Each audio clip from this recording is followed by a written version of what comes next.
हो गई क्या रिकॉर्डिंग स्टार्ट? हाँ हो गई। ठीक है, तो आज का टॉपिक है एरेज। देखो, मैं बहुत जल्दी से 10 मिनट में तुम्हें एरेज के बारे में क्लियर कर देता हूँ, सिर्फ उन बच्चों को जिन्होंने कभी भी एरेज नहीं पढ़ा, और उसके बाद दिव्यांशी तुम्हें क्वेश्चंस करवाएगी। ठीक है, तुम्हें बहुत सारे क्वेश्चन सॉल्व करने पड़ेंगे। जिसने कभी भी एरेज के बारे में नहीं पढ़ा, एक बार समझ लो। और एरेज समझने से पहले मैं तुम्हें थोड़े से एक दो टॉपिक्स और क्लियर कर देता हूँ मेमोरी से रिलेटेड, क्योंकि जो भी बच्चा फर्स्ट ईयर में आ रहा है या सेकेंड में है या थर्ड में है, जिसको यही नहीं पता कि कंप्यूटर में स्टोरेज कैसे होती है, किस तरीके से हमारा जो डेटा है वो स्टोर किया जाता है, तो तुम नहीं समझ पाओगे टॉपिक्स को।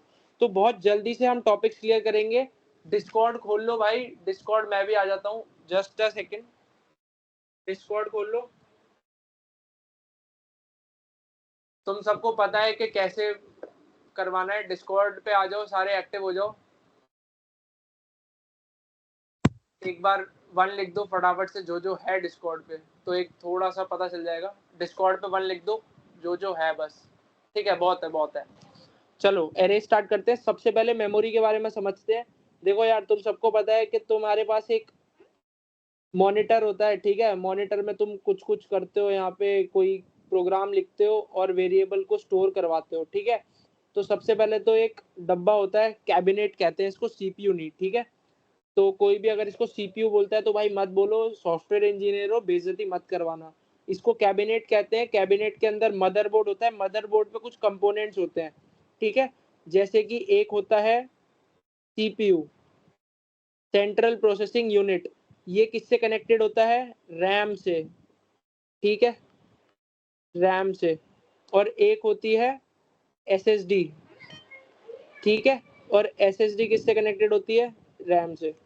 ठीक है, अगर तुम कोई भी प्रोग्राम लिखते हो, हमने पिछली बार एक चीज पढ़ी थी कि तुम जब भी कोई सी प्लस प्लस का प्रोग्राम लिखते हो, जैसे hello dot C P P. ठीक है, ये मैं बिल्कुल बेसिक से पढ़ा रहा हूँ, जिसने पहली बार पढ़ा है। जब भी तुम hello dot C P P लिख के कंट्रोल एस दबाते हो, सेव करते हो, तो ये सेव होके जाता है एसएसडी में। ठीक है, अब इसके बाद जब तुम इसको एग्जीक्यूटेबल फाइल बनाने के लिए, तुम्हें पता है इसको पहले कंपाइलर को देना पड़ता है। ठीक है, हेलो डॉट सीपीपी जब भी तुम्हें रन करनी है तो तुम डायरेक्टली नहीं कर सकते, पहले तुम इसको कंपाइलर को दोगे। कंपाइलर तुम्हें क्या रिटर्न करेगा? हेलो डॉट ई एक्स ई, एग्जीक्यूटेबल फाइल। जब तुम ये एग्जीक्यूटेबल फाइल को, अब तुम सीपीयू से इंटरेक्ट कर सकते हो बस। तो जैसे तुम सीपीयू को बोलोगे कि भाई हेलो डॉट ई एक्स ई में जो भी है उसको चला दे, तो वो क्या करेगा? हेलो डॉट ई एक्स ई को एसएसडी से उठाएगा, एसएसडी से उठाएगा और किस में लोड कर देगा? सबसे पहले तो रैम में। रैम क्या करता है तुम्हारा? फास्टर मेमोरी एक्सेस के लिए यूज होता है। ठीक है, अब एक बात समझो, रैम में लोड हो गया। रैम में लोड होने के बाद क्या होता है? नेक्स्ट स्टेप, वो सीपीयू के पास भेजता है डेटा। जो भी इसमें लाइन होती है ना, जैसे तुम्हारी पहली, मैंने तुम्हें क्या बताया था, जब भी सी प्लस प्लस का प्रोग्राम कंपाइलर के पास जाता है, कंपाइलर सबसे पहले क्या देखता है? वो देखता है इंट मेन, ऐसे करके कुछ बताया था ना। तो ये सबसे पहले रैम में आता है, रैम में ये लोड होता है मेन। फिर वो रैम किसको उठा के देता है? ये वाली लाइन उठा के वो दे देता है सीपीयू को। सीपीयू को जो भी काम करना होता है भाई, अगर इसमें से इंट निकालना है तो वो इंट पढ़ लेगा, अगर उसको मेन पढ़ना है तो मेन पढ़ लेगा। एक ऊपर ऊपर से व्यू लो कि कैसे काम कर रहा है। ठीक है, अब मेन बात पे आ जाते हैं। जब हम मान लो इस मेन फंक्शन में हमने लिखा int a is equals to 23, मान लो हमने ये वैल्यू लिखी।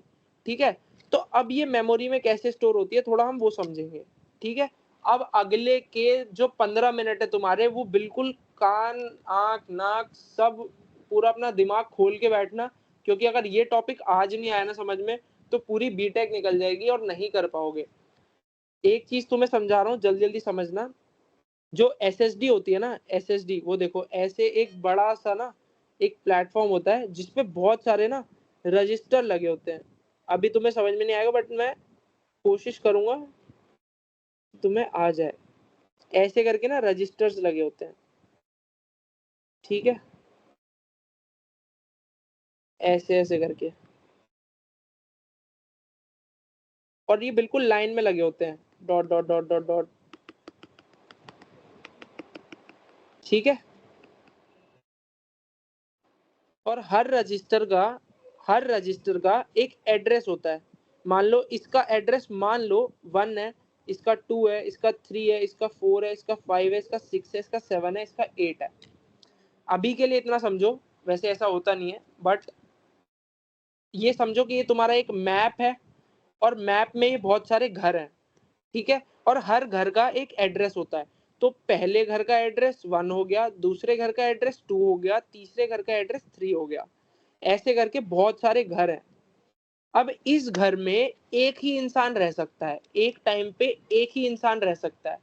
और इस पूरी दुनिया में, इस कंप्यूटर की दुनिया में सिर्फ 2 ही लोग हैं, या तो 0 है या फिर 1 है। क्या तुम्हें इतनी बात क्लियर हो गई? अगर हो गई तो 1 लिख दो प्लीज एक बार। देखो मैं बहुत सिंपल तरीके से तुम्हें बहुत डीप कॉन्सेप्ट समझाने की कोशिश कर रहा हूँ, तो अगर आ रहा है थोड़ा भी समझ में तो प्लीज जाके 1 लिख दो डिस्कॉर्ड पे। और जो डिस्कॉर्ड पे नहीं जा पा रहे, वो यहाँ पे थम्स अप का एक इमोजी है, उसको ऐसे उड़ा दो बहुत सारे हवा में, ठीक है। तो 0, इस पूरी दुनिया में, कंप्यूटर की दुनिया में 0 और 1 नाम के लोग होते हैं। और एक पूरा एसएसडी में बहुत सारे छोटे छोटे घर होते हैं, हर घर का एक एड्रेस होता है, एक घर में एक ही इंसान रह सकता है एक टाइम पे। अब इस घर को हम कहते हैं बिट। बिट, जैसे हम घर बोलते हैं ना, हम घर में रहते हैं, ऐसी डेटा बिट में रहता है। बिट, एक बिट, ये स्मॉलेस्ट, मतलब जो मोस्ट एटॉमिक, ये हमारी मेमोरी है बिट। इससे ज्यादा छोटा नहीं हो सकता। एक बिट में या तो 0 आता है या फिर 1 आता है, ठीक है। अब जब हम ऐसी 1 2 3 4 5 6 7 8 ऐसी 8 बिट्स को कंबाइन कर देते हैं, मतलब 8 बिट्स की एक सोसाइटी बना देते हैं। एक सोसाइटी में 8 घर हैं, उस पूरी सोसाइटी को हम कहते हैं बाइट। एक बाइट। क्या इतना क्लियर हो गया? तो अब एक बाइट में कितने तरीके के लोग रह सकते हैं वो समझो। यहाँ पे 0 भी रह सकता है, 1 भी रह सकता है, यहाँ पे भी 0 रह सकता है, 1 भी रह सकता है, 0 रह सकता है, 1 रह सकता है, 0 रह सकता है, 1, 0 1 0 1 0 1 0 1। क्या तुम्हें इतना क्लियर हो गया? ठीक है। अब जल्दी से नए टॉपिक पे आते हैं। तुम्हें इतना क्लियर हो गया अगर, तो एक नए टॉपिक पे आते हैं, फिर से एक एसएसडी बनाते हैं, फिर उसमें बहुत सारे घर।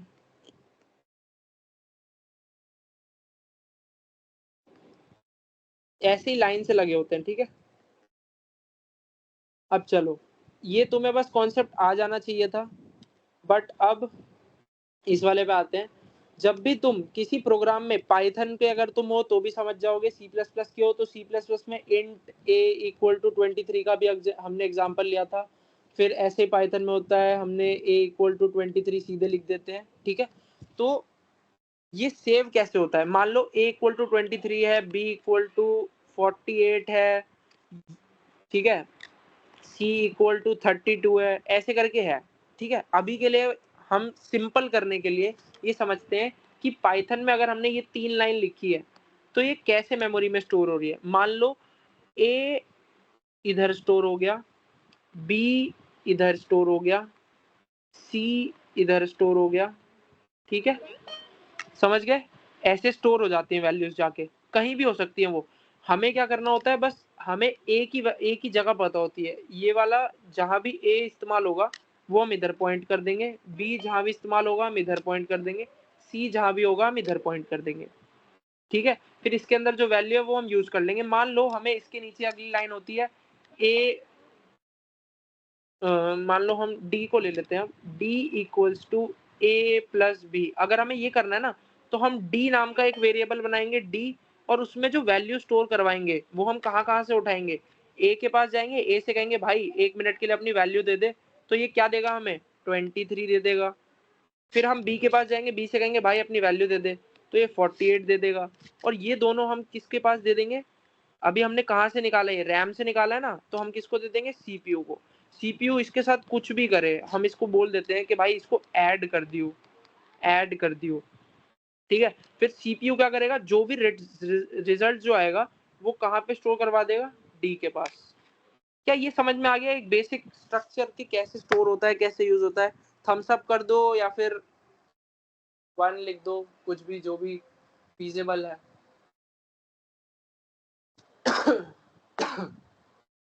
ठीक है, ठीक है, डन। अगली चीज पढ़े। अब हम आज का जो टॉपिक है हमारा, एरेज, उसमें क्या होता है? एसएसडी है। अभी हमने देखा अगर हमें A B C 3 values store करवानी है तो हम कहीं भी करवा सकते हैं, बट एरेज के केस में ऐसा नहीं होता। अगर हम कोई एरे बनाए, एरे 1, ठीक है, जिसमें 3 एलिमेंट्स हैं, तो हम जैसे मान लो अभी हमने क्या एग्जांपल लिया था, 23, 48 और 32, ये हमें सेव करवाने हैं और हमें इस बार एरे के फॉर्मेट में स्टोर करवाने हैं।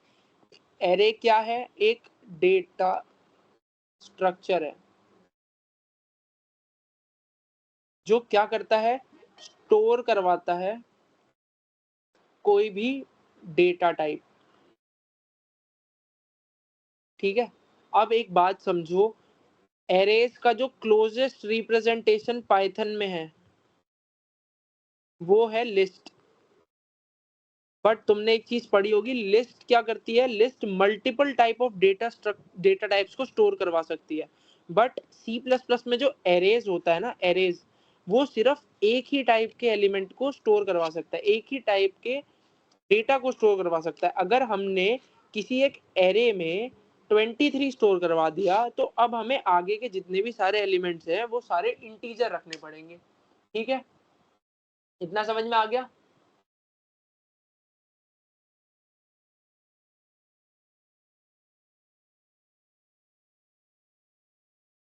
एक और बार रिपीट करूं, सी प्लस प्लस में एरेज नाम का एक डेटा स्ट्रक्चर होता है जिसको अगर हम पाइथन में देखें तो पाइथन में एरेज से सिमिलर, तुमने अगर पाइथन को जानते हो तो उसमें लिस्ट पढ़ी होगी, सिमिलरली ऐसे ही सी प्लस प्लस में एरेज होती है, या फिर वाइसा वर्सा। अगर तुमने सी प्लस प्लस में एरेज पढ़ी है तो उसी की तरीके का पाइथन में होता है क्या, लिस्ट।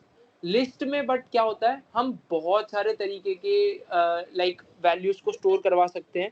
मतलब अगर हम कोई एक लिस्ट बना रहे हैं पाइथन में तो 1 और ए ऐसे करके कुछ भी स्टोर करवा सकते हैं, 2.4, तो ये चल जाएगा। पाइथन कहेगा ठीक है, मेरे को कोई प्रॉब्लम नहीं है।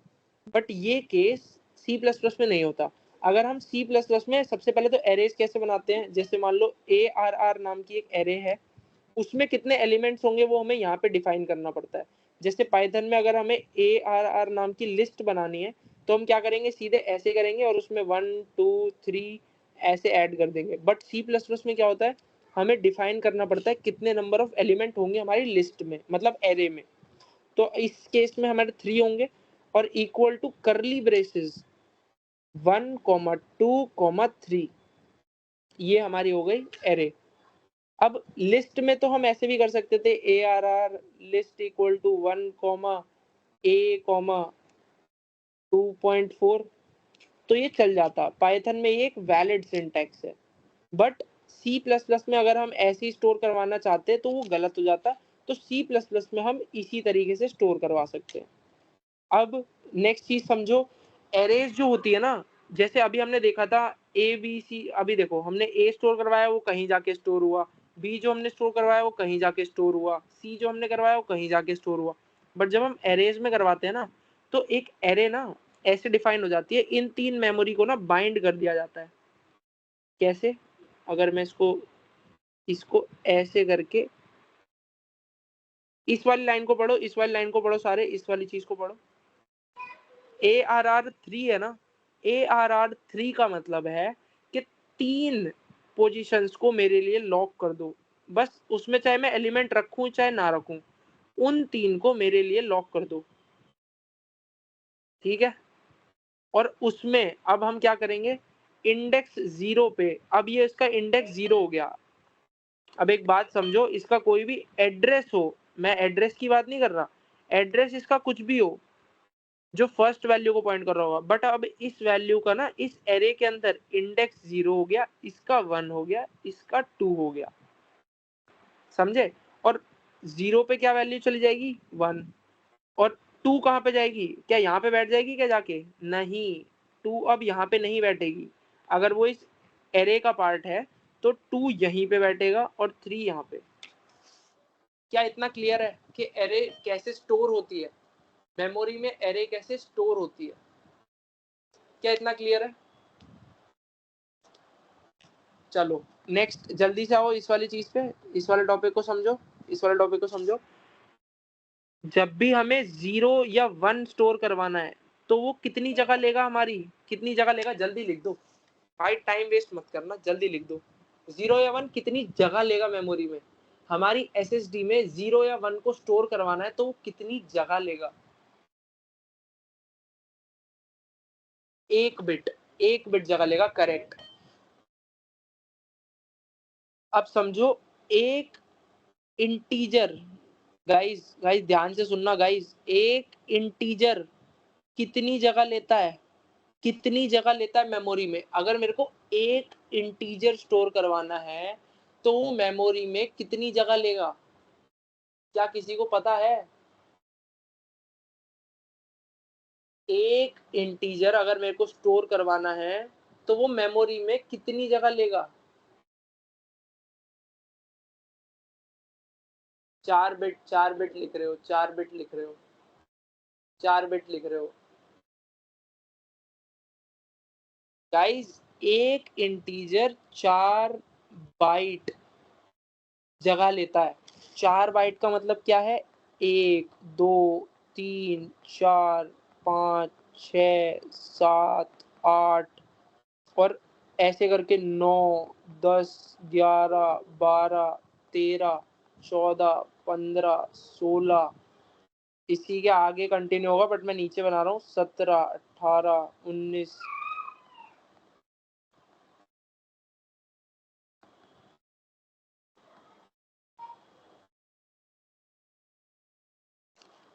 ये समझ में आ गया? 32 बिट्स की जगह लेता है एक इंटीजर। मतलब अगर मुझे a इज इक्वल टू 3 करवाना है तो a कितनी जगह ले रहा है? 4 बाइट्स ऑफ मेरी मेमोरी खा गया। तुमने वो तो सुना होगा, 1000, 1 KB सुना है? 1 KB, के का मतलब क्या होता है? किलो। तो मतलब मेमोरी में 1 किलो बाइट मतलब 1024 bits is equal to 1 KB, और 1 KB मतलब किलो, 1024 बाइट्स। अब तुम्हारी फोटोज कितने MB की होती हैं? भाई किसी के पास आईफोन हो तो दुख दर्द पीड़ा समझ रहे हो, समझ रहे हो?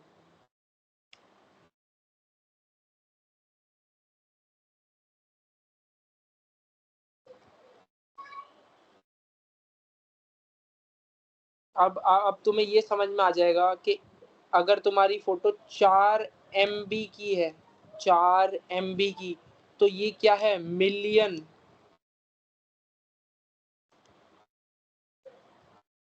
4 मिलियन। अब तुम्हारी मूवी 1.2 GB की है तो ये क्या है?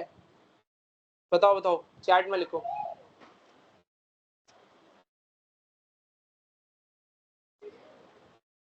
Giga, giga. अब कोई एक डेटा सेंटर है जिसके पास 5 TB का डेटा है तो ये क्या हो गया? टेरा। अब ये समझो कैसे काम करता है। अब तुम्हें बेसिक समझ में आ गया? एक बाइट में अच्छा एक बात बताओ, इसमें जल्दी से बताना, जल्दी से बताना, इसमें कितनी बिट्स हैं? 1 KB में कितनी बिट्स हैं? एक केवी में कितनी बिट्स हैं? समझो क्वेश्चन को। 1024 बाइट्स में मल्टीप्लाइड बाय 8 इतनी बिट्स होती हैं। अच्छा सुनो, एक चीज बताता हूँ। जब भी तुम गूगल पे जाते हो और लिखते हो स्पीड टेस्ट, किसी ने, सबने किया होगा ऑलमोस्ट, कहीं ना कहीं जाके गूगल पे लिखते हो ना स्पीड टेस्ट, उसमें डाउनलोड स्पीड आती है तुम्हारी, उसको कभी भी देखना तो उसमें लिखा होगा 200 MBPS। ये देख रहे हो, ये क्या है? मेगा बिट्स, मेगा बिट्स है भाई, बाइट्स नहीं है, ठीक है। और जो तुम्हारे डाउनलोड होते हैं ना, जो तुम्हारे, ये देखो, ये तुम्हारा 200 MB की तुम्हारी फोटो है, मान लो तुम्हारे 200 MB की, चलो यार कोई ऐप है, और तुम्हारे पास स्पीड आ रही है 200 MBPS। तो कई सारे बच्चे पूछते हैं यार 200 MBPS की स्पीड आ रही है और मेरा 1 सेकंड में डाउनलोड हो जाना चाहिए। भाई 1 सेकंड में कैसे होगा? 1 सेकंड में कैसे होगा? अब समझ में आया वो क्यों होता है? क्योंकि ये मेगा बिट्स में बता रहा है कि 1 सेकंड में मेगा बिट्स का मतलब वही होता है भाई, मिलियन बिट्स, 1 मिलियन बिट्स पर सेकंड।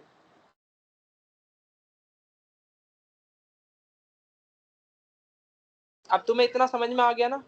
तो अब बताओ, अब बस मुझे भाई बस एक क्वेश्चन है मेरा और मैं छोड़ रहा हूँ फिर यहाँ से आगे, ठीक है? तुम्हारे क्वेश्चन स्टार्ट हो जाएंगे। दिव्यांशी आ रही है, टाइम हो गया है।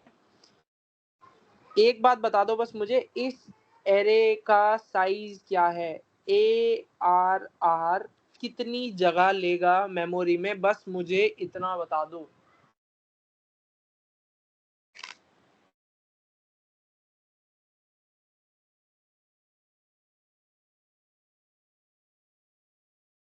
Several people are typing.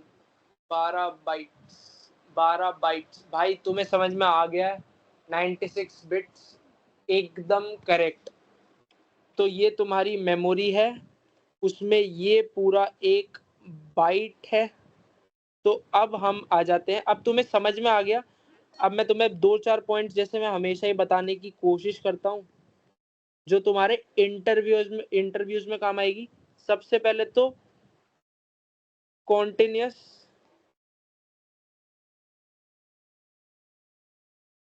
Continuous memory allocation होती है। कॉन्टिन्यूस का मतलब क्या है?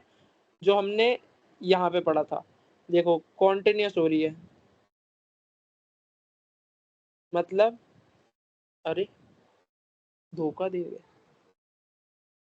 चलो 1 2 3 एक साथ हो रही है। और एक और चीज हमने पढ़ी, सेम टाइप का, मतलब सेम टाइप होना चाहिए, डेटा टाइप सेम होना चाहिए स्टोरेज का। ये दो चीजें समझ में आ गई। चलो गाइज, मैं यहाँ से आगे लीव करता हूँ, और आज की क्लास में जो आप आगे पढ़ने वाले हो, एरेज का मतलब आपने समझ ही लिया है। एरेज C++ में बनानी आ गई है। अगर आपको एक चीज़ और बता देता हूँ, क्या पता आपके काम आ जाए। अगर आपको पहले से नहीं पता तो C++ ने अब नए वर्जन्स में अपना ये कर दिया है कि आप ARR और इसको खाली छोड़ सकते हो, और आप कितनी भी वैल्यूज आगे डाल सकते हो, आपको पहले स्पेसिफाई करने की जरूरत नहीं है। क्या इतना क्लियर है? लॉजिक गेट्स नहीं हुए भाई, बट लॉजिक गेट्स मैंने सेकेंड ईयर वालों को पढ़ाया था पिछले साल। मैं एक काम करूंगा, तुम डिस्कॉर्ड पे ना एक काम करो, आर्यन या फिर अमित है क्या?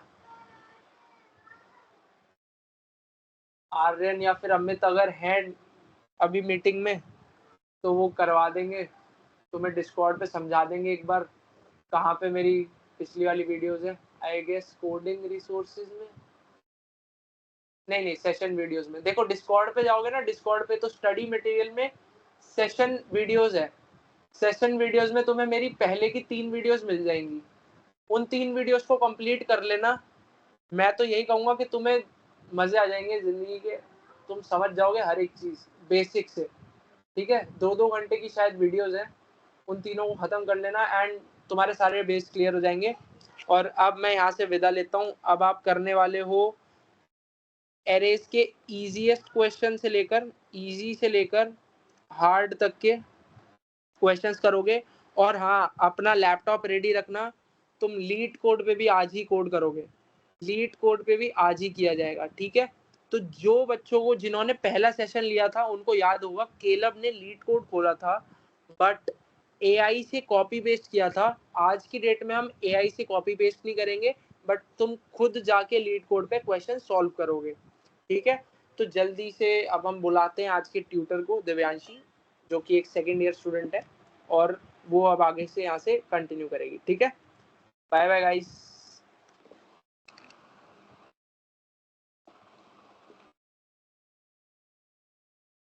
Hello hello. Hello, yes you are audible. ठीक है, स्क्रीन शेयर कर लो जो भी है। हाँ दिख रही है मेरी स्क्रीन? हाँ दिख रही है, दिख रही है। ठीक है, तो फर्स्ट क्वेश्चन से स्टार्ट करते हैं। सबसे पहले हमें एक एरे गिवन है जिसमें हमें ढूंढना है largest element of this array. तो सबसे पहले हम इसको देख के, इस क्वेश्चन को देख के हम कैसे समझ सकते हैं कि हमें लार्जेस्ट एलिमेंट कैसे मिलेगा। तो उससे हमें पता चल रहा है कि हम इसको सॉर्ट कर सकते हैं। सबसे पहले जब हम इसको सॉर्ट कर देंगे तो ये एरे कुछ ऐसी दिखेगी, जिसमें हमें ये पता चल रहा है कि हमने इसे असेंडिंग ऑर्डर में किया है, तो लास्ट वाला एलिमेंट लार्जेस्ट एलिमेंट है। तो हम इसके बाद इसको प्रिंट करवा सकते हैं एरे n-1 से, जो कि हमारा लार्जेस्ट एलिमेंट होगा।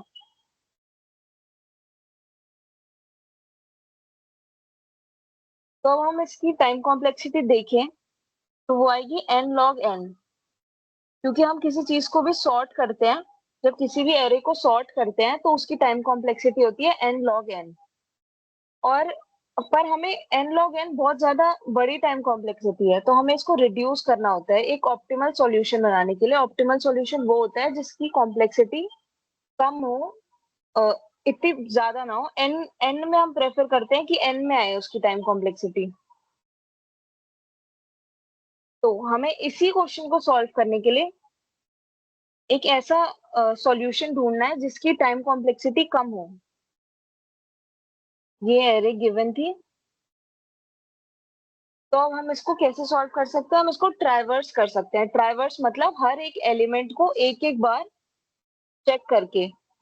तो हम एक एक एलिमेंट को कैसे चेक करेंगे? पहले सबसे पहले फर्स्ट एलिमेंट के पास जाएंगे और हम इससे देखेंगे कि क्या ये हमारा लार्जेस्ट एलिमेंट है, कि मतलब इसके आगे पीछे वाले को देखेंगे जिससे हमें पता चले कि हमारा लार्जेस्ट एलिमेंट कौन सा है। फिर हम 2 को देखेंगे, क्या वो 3 से लार्जेस्ट है? नहीं है, तो इसको नहीं करेंगे।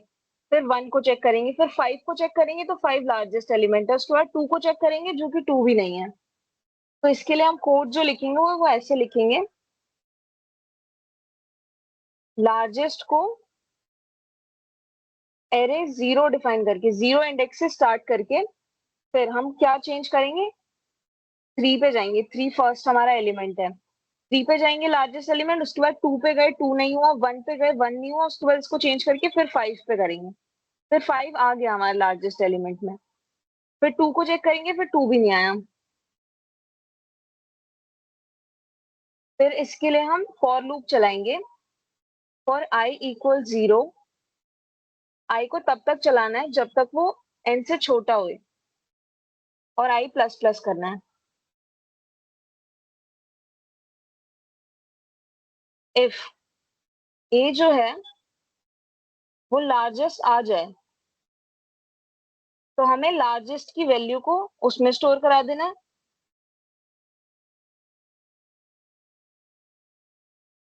और हमें सी आउट कर देना है लार्जेस्ट।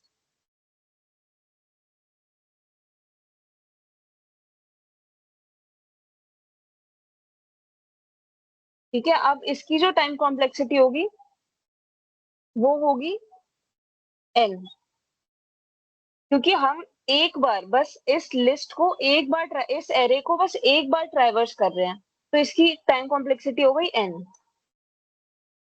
समझ आ गया?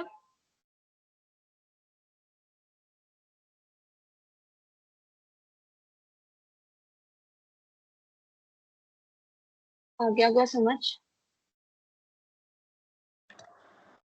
कुछ बच्चे कह रहे हैं कि एक बार रिपीट कर दो कि हमने लार्जेस्ट एलिमेंट को इनिशियली लाइक कैसे इनिशियलाइज करा और फिर हमने कैसे ट्रेवर्स किया, बस एक बार। ट्रैवर्स वाला वापस से बता दूं? हाँ, कि लार्जेस्ट एलिमेंट को हमने स्टार्टिंग में, जैसे आपने क्या लिया है, लार्जेस्ट एलिमेंट हमने सबसे पहले एलिमेंट को मान लिया, ए ऑफ हाँ जीरो को जो हमने लार्जेस्ट एलिमेंट माना है। हाँ, 3 से स्टार्ट हुआ है, उसके बाद 3 के बाद नेक्स्ट एलिमेंट जब 2 को चेक किया तो 2 तो 3 से छोटा है, तो फिर वो चेंज नहीं हुआ, वो 3 रह गई उसकी वैल्यू। उसके बाद 1 को चेक किया तो 1 भी नहीं है, तो फिर 3 ही रहेगी। उसके बाद फिर 3 के बाद जब 5 आया तो 5 को देखा कि वो 3 से लार्जेस्ट नंबर है 5, तो उसकी वैल्यू चेंज होके 5 हो गई। उसके बाद 2 चेक किया तो 2 भी नहीं हुआ, तो 5 ही उसकी लार्जेस्ट वैल्यू रह गई।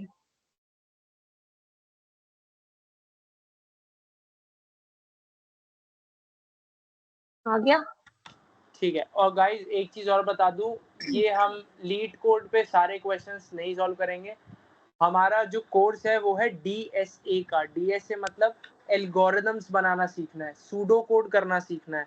आपको इंग्लिश लैंग्वेज में अगर जो बोला जा रहा है, अगर वो आप इंग्लिश लैंग्वेज में लिख सकते हो तो इसका मतलब है आप एल्गोरिदम बनाना सीख गए हो। क्या इतना क्लियर है?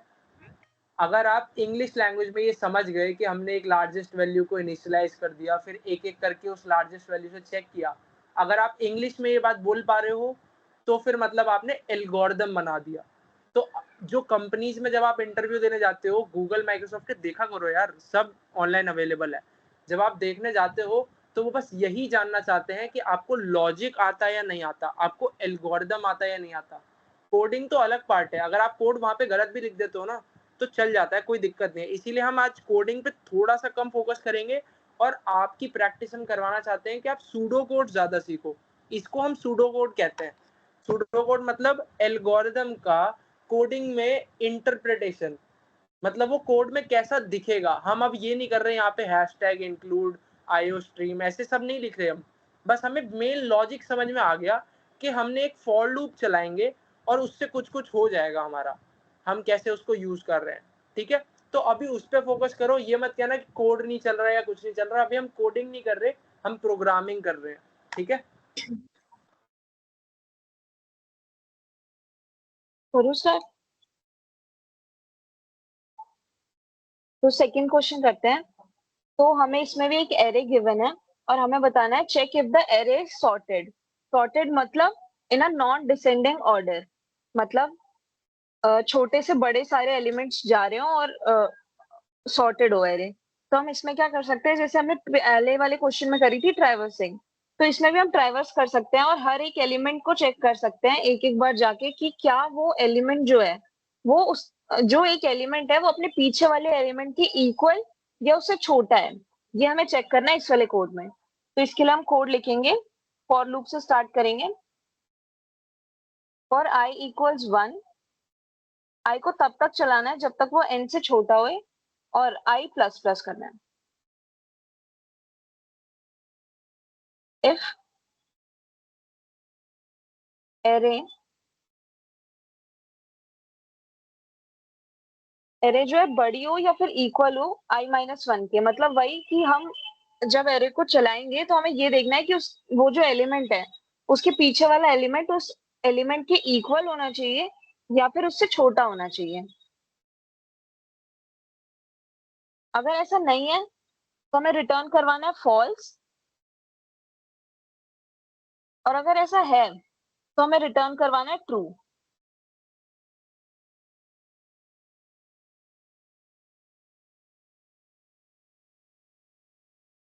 ठीक है, तो इससे हमें पता चल गया, जैसे अब यहाँ पे है 2, तो हम जब यहाँ पे चेक कर रहे हैं यहाँ पे, तो हमें पता चल रहा है कि ये आगे वाले एलिमेंट की या तो इक्वल है या तो उससे छोटा है। इससे हमारी एरे सॉर्ट हो जाएगी और इसकी टाइम कॉम्प्लेक्सिटी होगी ट्राइवर्स करने की और टाइम कॉम्प्लेक्सिटी n होती है, जैसे कि हमने पहले वाले क्वेश्चन में भी करी थी, टाइम कॉम्प्लेक्सिटी n थी, क्योंकि हम पूरी एक एरे को एक बार सॉर्ट करेंगे तो उसकी टाइम कॉम्प्लेक्सिटी n हो जाएगी। आ गया समझ?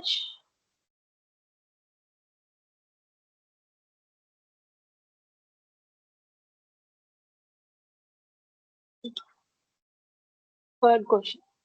अब थर्ड क्वेश्चन इस क्वेश्चन की तरह सेम है, तो ये आप सब घर पे ट्राई करना, और जिसको अभी आ जाए वो चैट में एक बार डाल देना ताकि और सबको भी पता चल जाए। तो क्वेश्चन है, remove duplicates from a sorted array.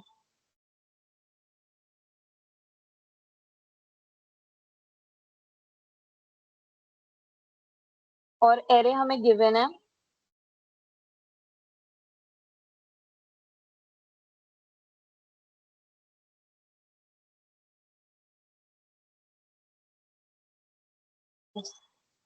तो अब इसमें क्या कर सकते हैं हम, जैसे पहले वाले क्वेश्चन में हमने देखा था सॉर्ट करने के लिए हम क्या कर रहे थे, तो इसमें भी ऐसे कर सकते हैं कि हम ट्राइवर्स कर लें, या तो एक एक बार सारे एलिमेंट्स को, कि हमें पता चल जाए। अब जैसे यहाँ पे हम ट्राइवर्स करना शुरू करेंगे, तो पहले हम पहला एलिमेंट देखेंगे जो कि 1 है। तो अब 1 से हम अगला जब एलिमेंट देखेंगे तो हम चेक करेंगे कि तुम 1 हो, ऐसे करके हम इससे चेक कर सकते हैं। तो अगर ये 1 है तो हम इसको नहीं लिखेंगे, फिर हम नेक्स्ट एलिमेंट चेक करेंगे, फिर हमने देखा ये तो यूनिक एलिमेंट है तो हम इसको ले लेंगे, फिर अगला चेक करेंगे, फिर ये तो सेम है, फिर और अगला चेक करेंगे, ये भी सेम है, फिर अगला चेक करेंगे, फिर यूनिक एलिमेंट है।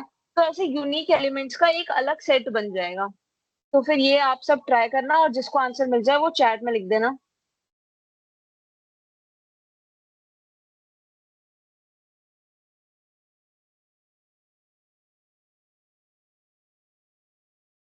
कराऊं क्या अगला? हाँ आई गेस चैट में कोई आया तो नहीं है आंसर, या फिर हम वेट कर सकते हैं थोड़ी देर के लिए। अगर गाइज ठीक अगर है। तुम्हें समझ में आ गया है और तुम इसका लिखना चाहते हो सूडो कोड या फिर एल्गोरिदम, मैं चाहूंगा कि तुम, क्योंकि हमने एक चीज इसमें मिस करी है और जानबूझ के मिस करी गई है आई गेस। कोई अगर समझा है उस चीज को तो यार लिख के, मैं हमेशा कहता हूँ नोटपैड लेके बैठा करो। नोटपैड अगर लेके बैठोगे ना तो तुम राइट ज्यादा फास्ट कर पाओगे, और राइट करते तुम फोटो भेज पाओगे। मुझे देखना है कि तुम कैसा कर रहे हो इस क्वेश्चन को सॉल्व, क्योंकि इसमें एक ना एज केस होता है, एज केस नाम की चीज है, तुम उसको कैसे मैनेज कर रहे हो। क्योंकि देखो हिंट तो तुम्हें मिल गया है कि एक बार ट्रेवर्स करना है, कैसे करना है।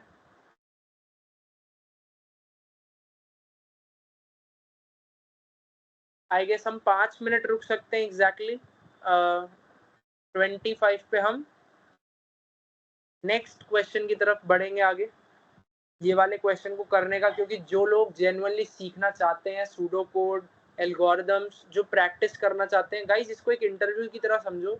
जो अभी ये 5 मिनट मिले हैं ना तुम्हें, अब इसको समझो कि तुम्हारे इंटरव्यूअर ने तुम्हें 5 मिनट दिए हैं सॉल्यूशन गेस करने के लिए, तो तुम इसको कैसे करोगे। सोचो तुम्हारे इंटरव्यूअर ने तुमसे कहा कि तुम्हारे पास एक एरे है, तुम इसमें से डुप्लीकेट एलिमेंट्स फाइंड आउट करो। अब तुम कई सारी चीजें कर सकते हो इसमें से, क्या क्या कर सकते हो। सबसे पहली चीज, ब्रूट फोर्स मेथड। तुम एक हैश मैप बनाओ और हर एक वैल्यू के लिए बार बार चेक करते जाओ उसमें से क्या वो उसमें है या नहीं है। ठीक है, अभी तुमने हैश मैप नहीं पढ़ा, बट मैं आज तुम्हें बता रहा हूँ कि तुम आज हैश मैप सीख जाओगे। कितने बच्चे ऐसे होंगे जिन्होंने हैश मैप का नाम सुन सुन के ऐसे परेशान हो रखे होंगे, क्या है ये क्या है, और आज तुम वो वाला क्वेश्चन भी सॉल्व करोगे। ठीक है, बट हैश मैप से पहले देखते हैं तुम इसको किस तरीके से सॉल्व कर सकते हो एक लीनियर टाइम कॉम्प्लेक्सिटी में। क्योंकि एक एरे का क्वेश्चन, एक 1D एरे का क्वेश्चन हमेशा n टाइम कॉम्प्लेक्सिटी तक में हो जाना चाहिए सॉल्व।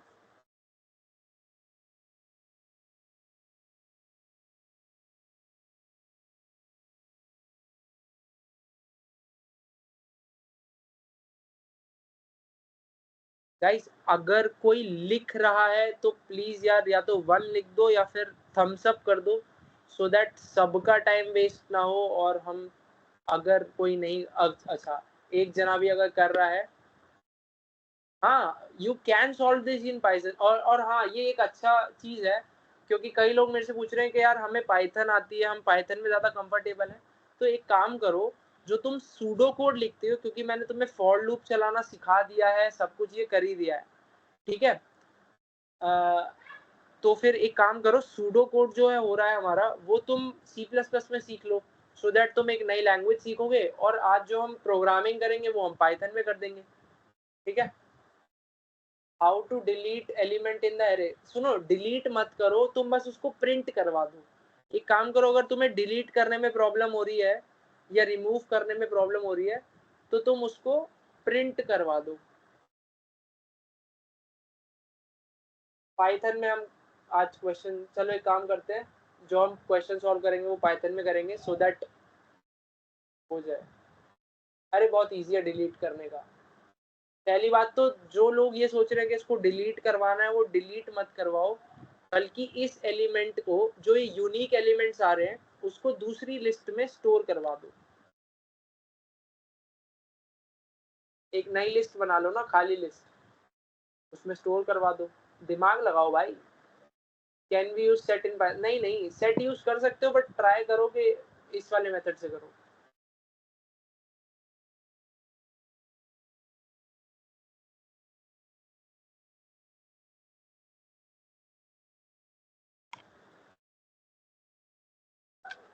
गाइस 2 मिनट और वेट करेंगे हम, 2 से ज्यादा मिनट और वेट नहीं कर रहे, ठीक है। अगर किसी का सूडो कोड हो गया, मैं अभी भी चाहूंगा कि तुम यार एटलीस्ट सूडो कोड तो सॉल्व करो ही करो इसका।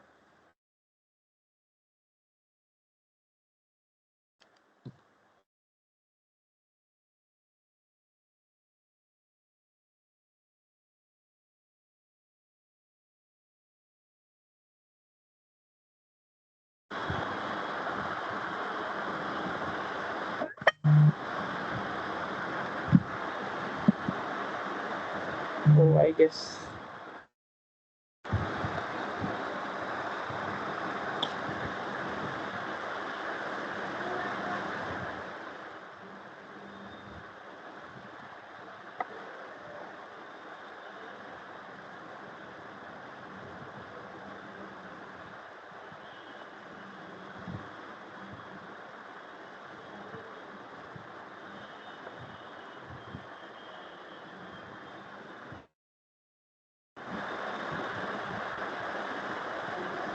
चलो गाइस नेक्स्ट क्वेश्चन की तरफ बढ़ते हैं। How to add element in a list array. करेंगे करेंगे ये सब। अगर तुम्हें ये बेसिक चीजें जाननी है कि लिस्ट में ऐड कैसे करें, एरे से कैसे निकालें, मैं रिकमेंड करूंगा, जो मैंने वो 3 लेक्चर्स रिकॉर्ड करे हैं ना, उसमें मैंने सब कुछ बताया है। पाइथन में हो गया। देखो गाइस, बच्चों ने सीधे कोड भी कर दिया है, ठीक है। तो कोड भी कर चुके हैं वो, not only pseudo code, Python में हो गया, गुड। अगर फोटो खींच के भेजनी है तो इसमें भेज दो, और फिर हम नेक्स्ट क्वेश्चन कर रहे हैं।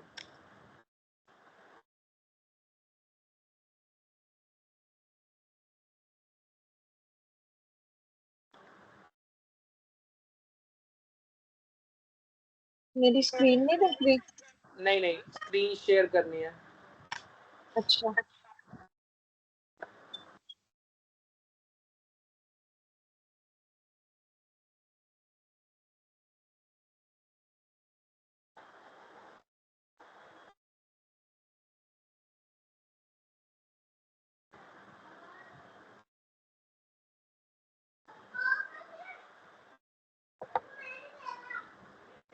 करूँ स्टार्ट नेक्स्ट क्वेश्चन?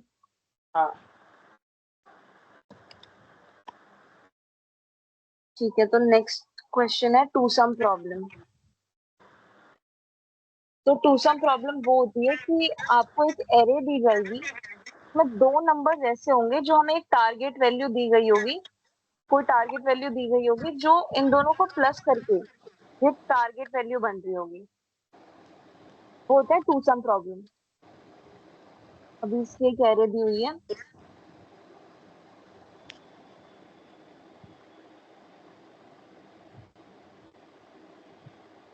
ये टू हेलो, हाँ टू सम से पहले हम लेफ्ट रोटेट वाला क्वेश्चन करवा सकते हैं इनको? हाँ ठीक है, क्योंकि उनसे इनके थोड़े बहुत ये एडिशन और मतलब लिस्ट में कैसे ऐड करते हैं वो सब थोड़े से क्लियर हो जाएंगे। ठीक है ठीक है।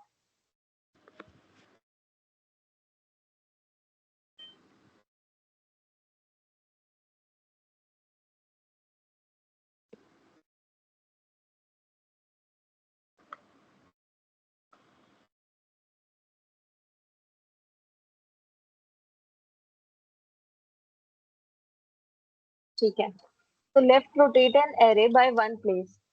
तो इसमें हमें ऐसे करना है कि हमें एक एरे गिवन है,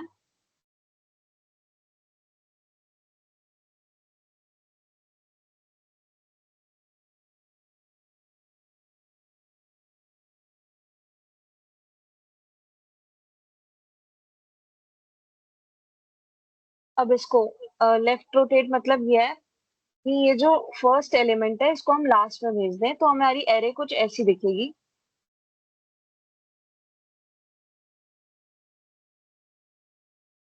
ऐसे, ये जो लास्ट वाला एलिमेंट है वो n-1 हो, एक मिनट में निकाल, तो ये लास्ट वाला एलिमेंट n-1 बन जाएगा। n-1 इंडेक्स पे ये प्लेस है।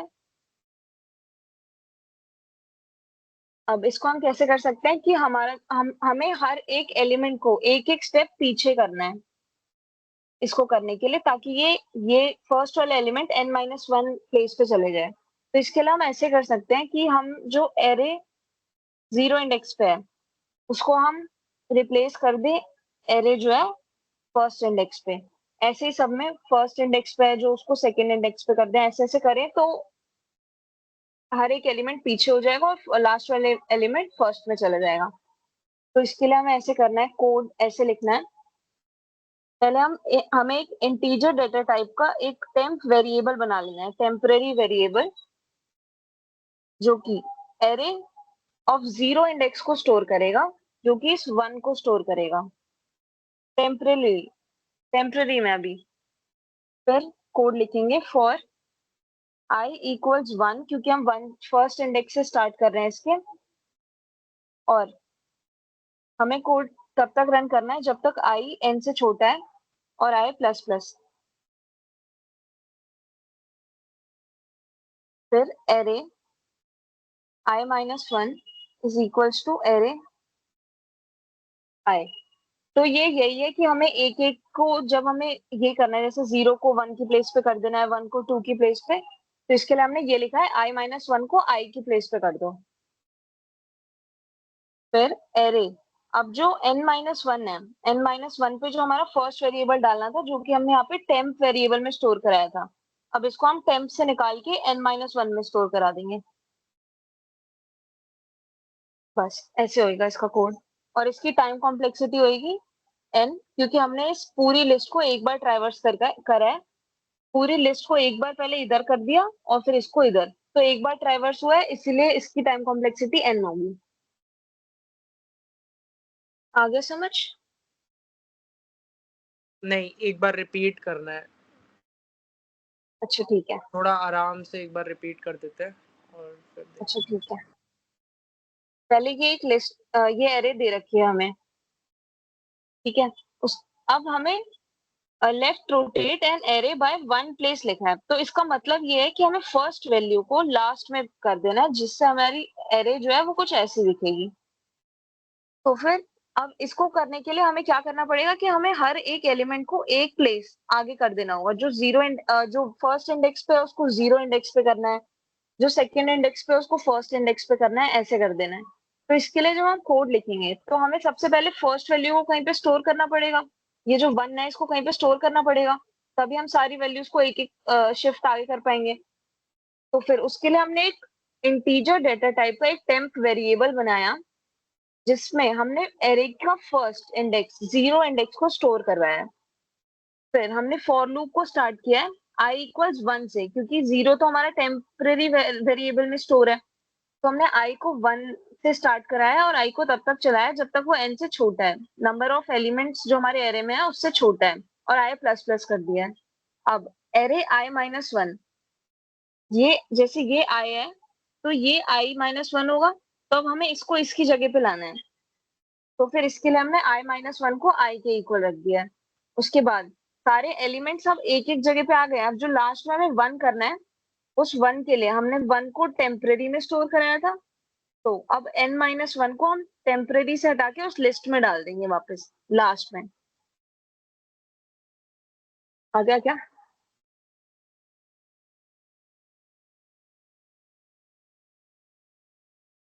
ठीक है, आई गेस बच्चों को ये वाला मेथड क्लियर है अच्छे से, बट उनको ना एक छोटा सा ऐसे मैंने अभी समझाया भी था इसीलिए, बट बच्चों को ना एक छोटा सा डाउट है, तो मैं 1 मिनट के लिए ओवरटेक करूंगा, क्योंकि भाई जब मैं समझाता हूँ, देखो बाकी सबको तो समझ में आ गया है, बट हैं हमारे कुछ भैया उनको नहीं आया है, तो मैं एक बात आप सबको क्लियर कर देता हूँ। आपका एक डाउट है मैं समझा देता हूँ फटाफट से। कई बच्चे कह रहे हैं कि आई एस मेरी स्क्रीन विजिबल है, अगर विजिबल है तो मैं लिख देता हूँ, विजिबल है क्या?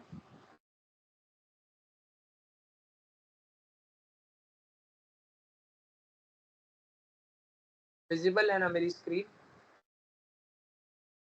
1 लिख दो यार कोई भी एक, हाँ ठीक है। तो कई बच्चे कह रहे हैं कि एक एरे है, ठीक है, अगर हमें उसको लेफ्ट रोटेट करवाना है, मतलब यहाँ पे 1 2 3 4 5 6 एलिमेंट है, तो अगर मुझे इसको लेफ्ट रोटेट करवाना है, तो क्यों ना मैं इस वन को, मैं सबको करने की जगह मैं इस वन को उठा के इधर डाल देता हूँ। तुम यही कह रहे हो ना? यही कह रहे हो ना? और मैंने अभी तुम्हें समझाया था थोड़ी देर पहले, बस वही है ना कि समझना नहीं है चीजों को। मैंने अभी तुम्हें समझाया था, जब भी एक एरे बनाते हैं हम, तो हम मेमोरी से कह देते हैं कि इतनी पोजीशंस लॉक कर दो हमारे लिए। इस लॉक कर दो का मतलब ये नहीं होता कि कहीं भी जब मन चाह रहा है कि जब मन करा इसको बढ़ा दिया कि ये भी दे दो, ये भी दे दो, ये भी दे दो। देखो पाइथन में ही पॉसिबल है, बट जब तुम्हारा इंटरव्यूअर तुमसे पूछेगा ना, तो वो एक्सपेक्ट करेगा कि एटलीस्ट तुम इस चीज को एक्सप्लेन करो। अकॉर्डिंग टू यू तुम्हारा क्या मतलब है, इस वन को उठाओ और इस वाली मेमोरी लोकेशन पे डाल दो। भाई इस एरे से निकालते ही वन को, अब पूरी दुनिया में, मतलब जितने भी तो इस तुम्हारी स्टोरेज की दुनिया में, वो वन कहीं भी एलोकेट हो सकता है, जरूरी नहीं है वो इसी के आगे एलोकेट हो। अब तुम्हारा डाउट जो तुम कह रहे हो करने के लिए, अगर तुमने वो किया तो पता है क्या होगा? 1 2 3 4 5 1, अगर तुमने 1 को उठा के 6 पे डाल दिया, 6 की जगह पे डाल दिया, मतलब लास्ट इंडेक्स पे डाल दिया। मान लो मैं क्या कह रहा हूँ, ARR n-1, तुम यही कह रहे हो ना? या फिर पाइथन में जिसको हम -1 इंडेक्स लिखते हैं, इस वाले इंडेक्स पे अगर तुमने इसकी वैल्यू को ARR 0 से रिप्लेस कर दिया ना, तो फिर यहाँ से वो डिलीट नहीं होगा, बल्कि यहाँ पे चला जाएगा वो। मतलब 6 जो था हमारा डेटा लॉस हो गया है, 6 जो था अब वो खो चुका है, मतलब हमने उसको ओवरराइट कर दिया। अब इस चीज से बचने के लिए, ये चीज हमारे साथ ना हो, तो हमने क्या करा, थोड़ा स्मार्ट स्ट्रैटेजी यूज करी। 1 2 3 4 5 6 था ना, तो हमने क्या करा, 1 को हमने कहीं और टेम्परेरीली स्टोर करवा दिया इस वाली स्टोरेज में। मान लो कहीं भी हमने यहाँ पे करवा दिया 1 को स्टोर, और उसका नाम रख दिया टेम्प, ठीक है, इससे बाहर स्टोर करवा दिया। अब ये हमारी वैल्यू सेफ है। कौन सी वाली? ये वाली वैल्यू हमारी सेफ है एकदम, ठीक है। अब सेफ होने से क्या हुआ, मैं इसको इसकी जगह लिख सकता हूँ, इसको इसकी जगह लिख सकता हूँ, इसको इसकी जगह, इसको इसकी जगह, और इस वाले को इसकी जगह। ये लिखने के बाद अब मेरी लिस्ट कैसी दिखेगी मैं बता देता हूँ। 2 3 4 5 6 6। अब बस मुझे क्या करना है, इस वाले की जगह पे जो मैंने टेम्प में स्टोर करवाया था वो मेरे को लिख देना है। क्या अब क्लियर है? एक बार 1 लिख दो कि हमने क्यों ये वाला स्टेप लिया। और गाइस तुम मेरे को कई सारे बच्चे ऐसे बोल रहे हैं कि हम सेट यूज कर देते हैं, लिस्ट पे सेट यूज कर देते हैं। एक बात बताओ, जब हम लिस्ट को सेट में इनक्लोज कर रहे हैं तो तब भी तो सीपीयू जो है हमारा, सीपीयू कुछ फंक्शंस परफॉर्म कर रहा है, कुछ फंक्शन परफॉर्म कर रहा होगा ना वो डुप्लीकेट हटाने के लिए, और वो भी किसी प्रोग्रामर ने ही लिखा होगा। और आज की डेट में जो तुम ये प्रोग्राम पढ़ा है तुमने इससे पहले वाला, आई गेस जब भी था, डुप्लीकेट रिमूव करने वाला, तो कई बच्चे कह रहे हैं सेट क्यों नहीं यूज कर दे। अरे भाई, सेट भी तो किसी ने बनाया है, और वो जिसने बनाया वो तुम्हारा इंटरव्यू ले रहा है कि तुम अगर होते, अगर सेट एग्जिस्ट नहीं कर रहा होता तो तुम इस प्रॉब्लम को किस तरीके से सॉल्व करते। तभी तो कोई तुम्हें प्रोग्रामर, ऐसे तो सारी प्रॉब्लम सॉल्व हो चुकी है। बेसिकली तुम्हारा क्या मतलब है कि भैया हम ये वाली प्रॉब्लम सॉल्व क्यों करें, क्योंकि ये तो पहले ही हो चुकी है। तो फिर तो ऐसे कोई प्रोग्रामर किसी लाइक कंपनी में किसी को जॉब ही नहीं मिलेगी अगर सब यही कहते रहेंगे। बट वो तुम्हारी स्किल टेस्ट कर रहे हैं कि अगर सेट का ऑप्शन तुम्हारे पास नहीं है तो तुम इसको कैसे सॉल्व करोगे। सिमिलरली इस वाले में तुमने अपना दिमाग तो लगा लिया, ठीक है। मेरे को इतना तो अच्छा लगा कि यार तुम फिर भी थोड़ा डिस्कशन कर रहे हो कि 1 को उठा के सीधे लास्ट में क्यों नहीं प्लेस कर देते। बट अब तुम्हें पता चल गया, अगर हमने 1 को उठा के लास्ट में प्लेस करा तो हम इस वाली प्रॉब्लम में आ जाएंगे जिसमें हमारा 6 भी स्टोर्ड नहीं था और हमने डेटा भी लॉस कर दिया। आई गेस क्लियर है अब। एक बार थम्स अप कर दो अगर थम्स अप कर सको, या फिर लिख दो 1। ठीक है, तो नेक्स्ट क्वेश्चन पे अब हम जा सकते हैं। एक और क्वेश्चन पे चलते हैं, टेक ओवर कर लो।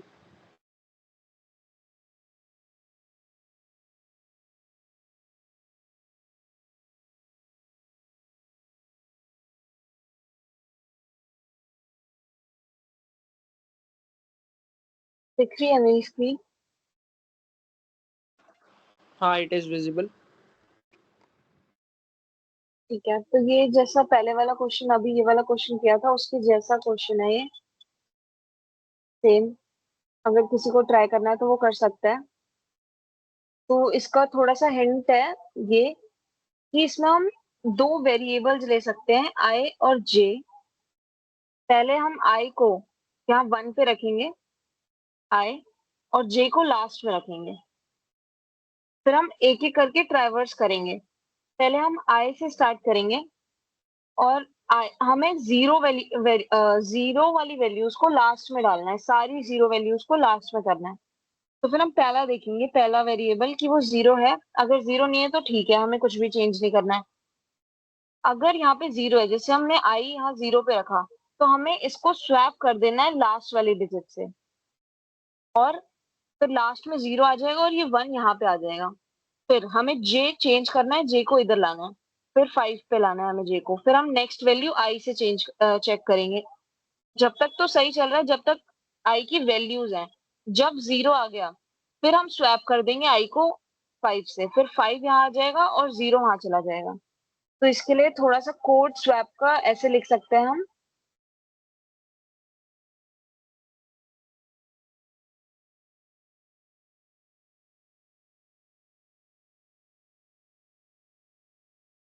पहले एक टेम्परेरी वेरिएबल को आई में स्टोर करा के,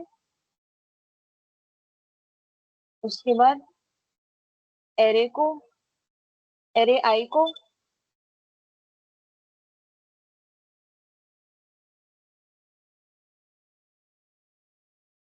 एक मिनट,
गाइस किसी से हुआ ये वाला क्वेश्चन सॉल्व, स्वैप करने वाला, जीरोस को एंड में भेजने वाला, किसी से सॉल्व हुआ ये?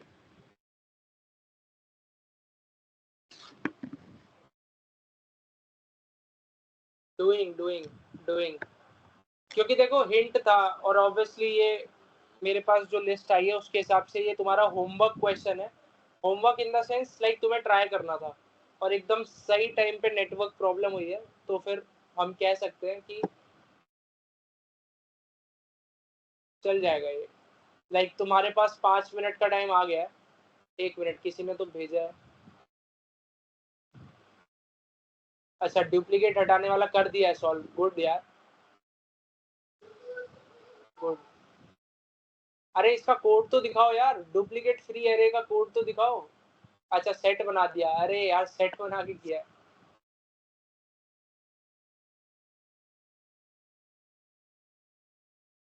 बट अभी जो क्वेश्चन मिला है जिसमें जीरोस को एंड में शिफ्ट करना है, वो वाला कौन कर रहा है?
गाइस हेलो गाइस, कोई सॉल्व कर रहा है तो ठीक है, नहीं तो होमवर्क तो है ही तुम्हारा ये, क्या पता तुम समझ गए हो, स्वैप करने का भी तुम्हें पता चल ही गया है।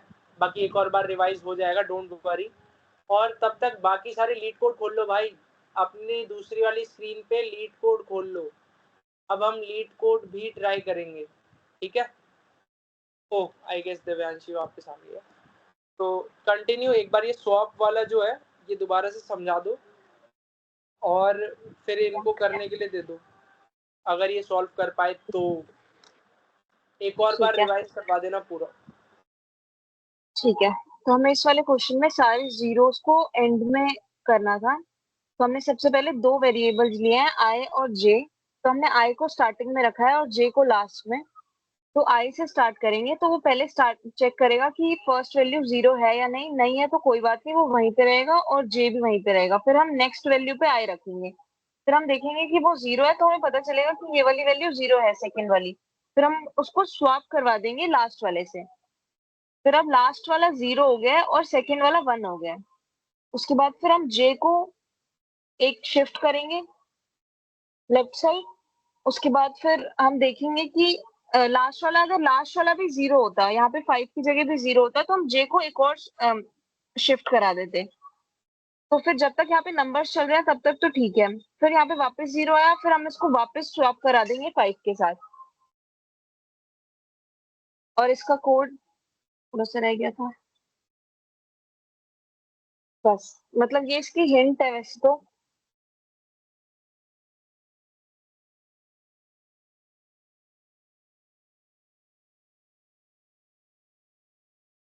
अगला कराऊं क्या?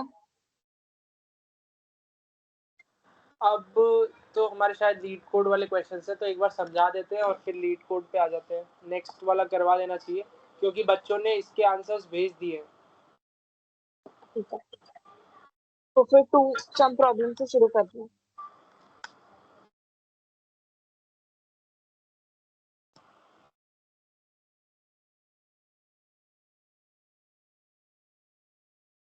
तो टू सम प्रॉब्लम मैंने बताई थी कि आपको एक एरे मिली होगी, उसमें दो नंबर्स ऐसे होंगे जिनका सम करके हमें टारगेट वैल्यू मिल रही होगी। तो इसमें हमें एक एरे गिवन है।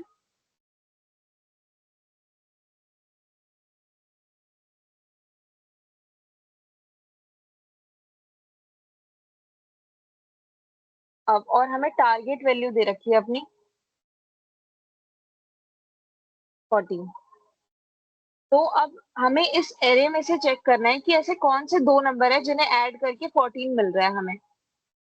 तो फिर अब हम इसका कोड लिखेंगे। आप लीड कोड, मतलब लीड कोड पे स्टार्ट करना है पहले, या फिर इस पे लिख के बता दूं? पहले पहले हैश मैप इसका बता दूं। या तो मेथड समझा दीजिए अगर हो सके तो, और नहीं हैश तो फिर मैप डायरेक्ट। बताती हूँ पहले। हाँ, हैश मैप समझा दीजिए, क्या कैसे सॉल्व कर ठीक सकते हैं है। इस क्वेश्चन को। पहले तो इनसे ही पूछते हैं। गाइस, किसी को अगर आ गया है कि कोई अपने तरीके बताना चाहेगा कुछ कि हम किस तरीके से सॉल्व कर सकते हैं इसको।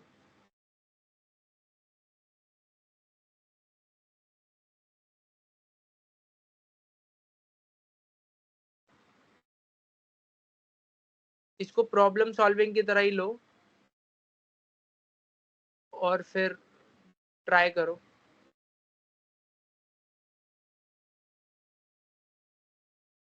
अच्छा ठीक है, जब तक बच्चे ट्राई कर रहे हैं, हैश मैप समझ लो बाकी सारे लोग। हैश मैप क्या होता है, कैसे यूज करते हैं, ठीक क्या है। इसकी अप्रोच है क्वेश्चन सॉल्व करने की। तो हैश मैप एक डिक्शनरी की तरह होता है जिसमें वैल्यू और इंडेक्स स्टोर होते हैं। जैसे वैल्यू पेयर, की वैल्यू पेयर्स होते हैं डिक्शनरी में, वैसे ही हैश मैप में वैल्यू इंडेक्स स्टोर होता है। तो जैसे हमारे इस क्वेश्चन में है, हम वैल्यू और इंडेक्स कैसे स्टोर कर सकते हैं। जैसे 2 का इंडेक्स, हम सबके इंडेक्स लिख लेते हैं पहले। उसके बाद हम वैल्यू जैसे 2 है और उसका इंडेक्स 0 है, तो हम ऐसे ऐसे करके स्टोर कर सकते हैं और हम देख सकते हैं। जैसे हम स्टार्टिंग वैल्यू से शुरू करते हैं, जैसे 2 है। अब 2 की वैल्यू हमने स्टोर कर दिया। अब हम यहाँ इस क्वेश्चन में देखते हैं टारगेट माइनस वैल्यू, तो 12 आ रहा है। तो हमें अगला नंबर देखना है, क्या इस एरे में कहीं पे भी 12 दिख रहा है हमें। तो ऐसे नहीं दिख रहा है, तो हमें हर एक वैल्यू स्टोर करते जाएंगे तो हमें पता चलता जाएगा। अब जैसे नेक्स्ट वैल्यू है 6, तो 6 स्टोर करेंगे। अब 14 माइनस 6 ऐसे कर करके हम देखते जाएंगे कि अगर वो नंबर हमें मिल रहा है उसमें, तो हो जाएगा। जैसे 14 माइनस 6 इज 8, तो हमें 8 मिल गया है यहाँ पे।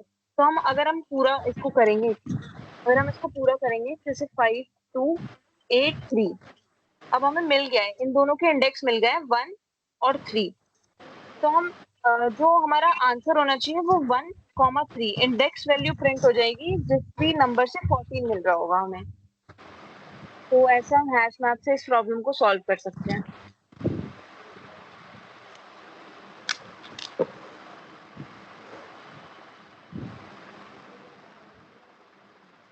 अब कोड से शुरू कर। हाँ, कोड के लिए सारे बच्चे आई गेस वो खोल सकते हैं अपना लीड कोड खोल लेंगे, तो फिर हम एक बार कोड करके बता सकते हैं। तो मैं स्टॉप शेयर कर दूं, लीड कोड पर स्टार्ट। हाँ, मैं करवाता हूँ, एक मिनट, एक्सेस भी देना पड़ेगा। Just a second.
Hello guys, I guess code करते समय वो वहाँ पे कोड लिखते जा रहे हैं, तो मैं इसको साथ साथ समझाता भी जाता हूँ, ठीक है। तो हैश मैप यहाँ पे हो ही गया है। हैश मैप होती है जस्ट एक डिक्शनरी होती है, ठीक है। डिक्शनरी को ही हमें लाइक यूज करना होता है हैश मैप की तरह। पाइथन में हैश मैप को डिक्शनरी कहते हैं, ठीक है। तो अब देखते हैं क्या होगा।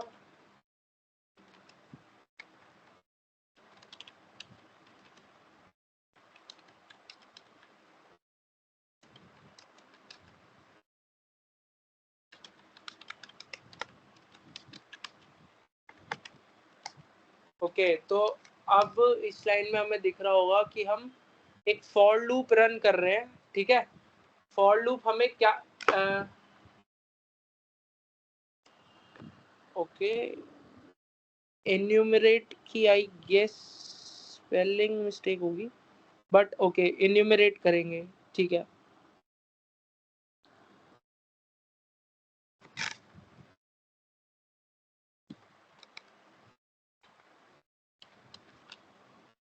एन्यूमरेट करेंगे, ओके। तो गाइस जिसको नहीं पता एन्यूमरेट क्या करता है, अगर तुमने फॉर आई इन रेंज पढ़ा है तो तुम्हें एन्यूमरेट का अगर नहीं पता, तो मैं एक काम करता हूँ, अगर हम इसको प्रिंट करवा सके बाय एनी चांस तो थोड़ा शायद इजी हो जाएगा सबके लिए समझने में। तो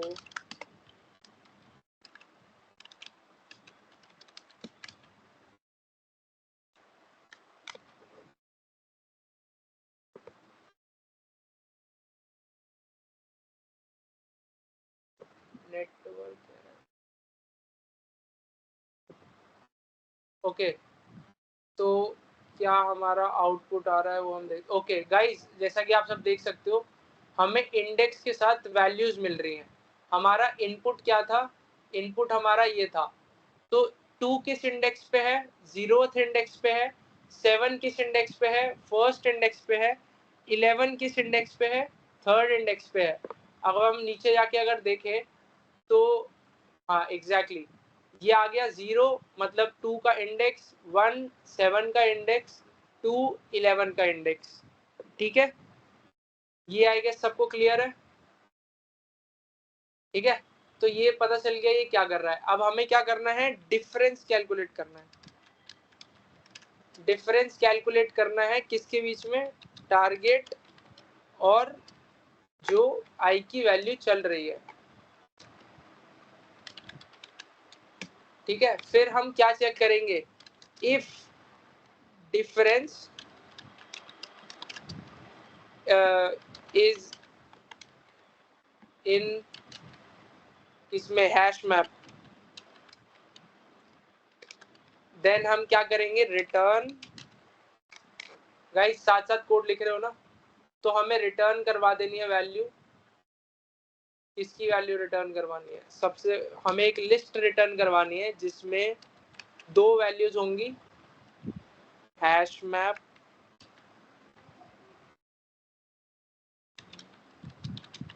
डिफरेंस की और दूसरी इंडेक्स की। ये यहाँ पे क्या कर रहा है एक बार मैं आपको बता देता हूँ। देखो जब हम हैश मैप बनाते हैं ना, तो उसमें अभी हम क्या करवा रहे हैं, वैल्यू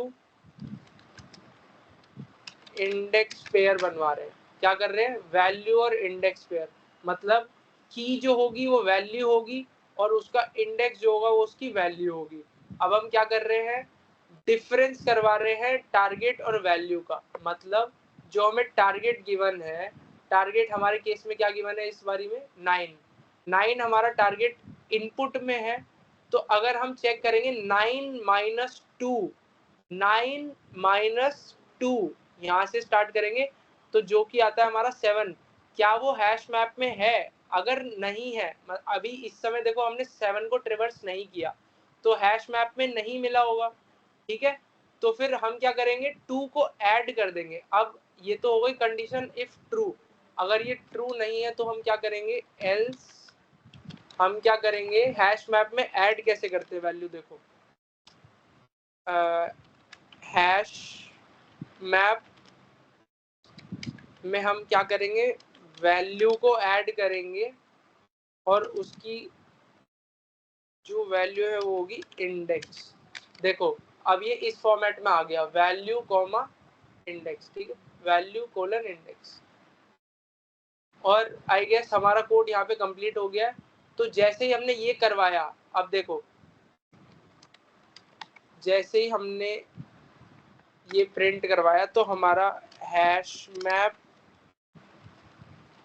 ऐसा दिखेगा। हमारा हैश मैप कैसा दिखेगा, 2:0, ठीक है। अब ये क्या हुआ है मैं एक बार समझा देता हूँ। सबसे पहले हमने ट्रेवर्स करना स्टार्ट किया, हमने डिफरेंस लिया टारगेट माइनस वैल्यू का।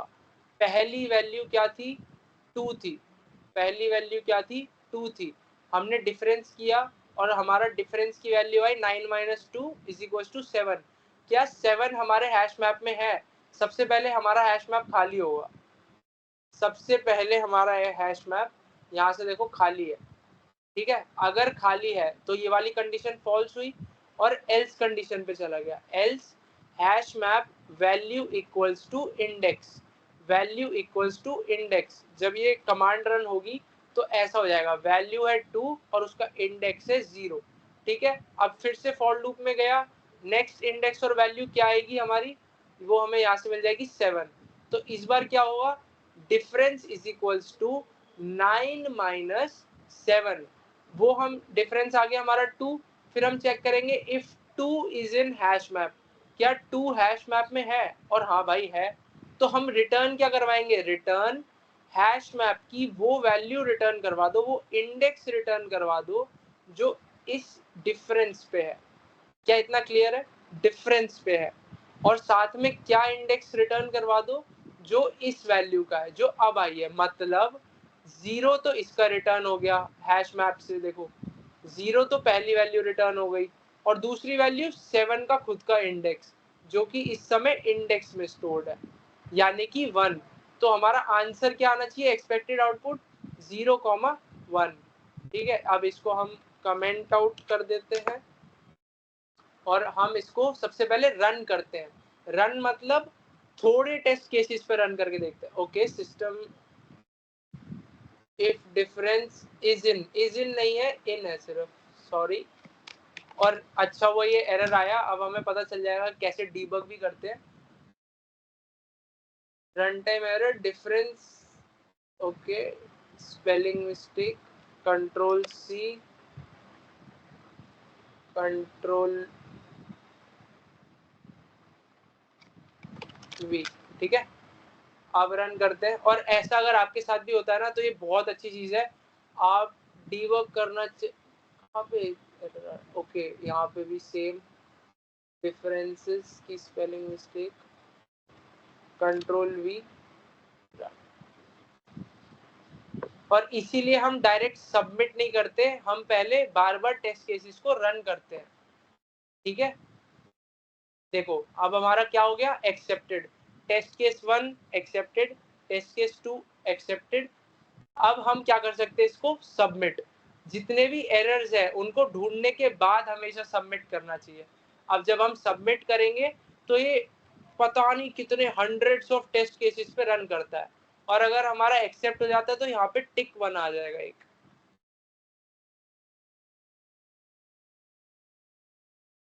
तब तक मैं इसको ठीक कर देता हूँ। मैंने अभी तो बस कोड चलाने के लिए वेरिएबल का नाम चेंज कर दिया था। ओके, तो अब जैसा कि आप देख सकते हैं ये हमारा सिलेक्ट हो गया है, मतलब एक्सेप्टेड, ठीक है। एक्सेप्टेड में हमारा 53 मिली सेकेंड्स लगे इसको रन करने में, और हम बेस्ट 86.88% कैटेगरी, मतलब हमने इतने लोगों को बीट कर दिया है। हमारा जो कोड है वो इतने % लोगों से अच्छा है। और एक और चीज है, हम इसकी टाइम कॉम्प्लेक्सिटी भी नोट कर सकते हैं। अभी जब हमने पेपर पे करा था तब क्या आई थी हमारी, एन आई थी ना। एक बार हम चेक करें, एनालाइज कॉम्प्लेक्सिटी पे क्लिक करो, टाइम कॉम्प्लेक्सिटी यहाँ पे अब हमारी चेक होगी, और देखो गाइस जो हम सोच रहे थे वही हुआ। ऑर्डर ऑफ n, मतलब n टाइम कॉम्प्लेक्सिटी में हमने ये प्रॉब्लम को सॉल्व किया। यहाँ पे हमारा ये भी दिख जाता है कि कितने लोगों से अच्छा है। मेमोरी हमने कितने ली, 33% लोगों से। ऑब्वियसली इसमें हमारा नुकसान हुआ होगा। क्यों?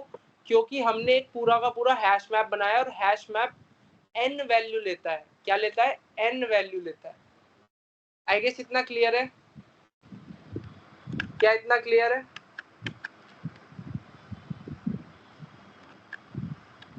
डिस्कॉर्ड पे लिख दो। ठीक है, ठीक है, क्रिस्टल क्लियर। मास्टर आ गया क्या? मास्टर यार अभी तेरे को एक बार स्क्रीन शेयर करके एक बार बच्चों को बताना पड़ेगा कि हमारी जो वीडियोस है, मैंने वैसे तो बता दिया बट एक बार दिखा भी दियो सेशन वीडियोस कहाँ पे है। ठीक है, सेशन वीडियोस जो मैंने पहले पढ़ाया था ना सेकेंड ईयर वालों को, जो मैं पैड पे पढ़ाता था वो वाला, एक बार बता दियो। और टू सम का कोड आई गेस लवलीश ने C++ में डाल दिया है। C++ वाले में जाके देखते हैं, कोड आ गया है, सारे कोड्स आते जा रहे हैं। ठीक है गाइस, टू सम का भी आ गया है। तो अब हम नेक्स्ट क्वेश्चन पे चलते हैं। नेक्स्ट क्वेश्चन कौन सा है? एक्सप्लेन कर दीजिए, मैंने बंद कर दिया है, स्क्रीन शेयर कर सकते हैं।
हेलो गाइस, आवाज आ रही हाँ है? बोलो।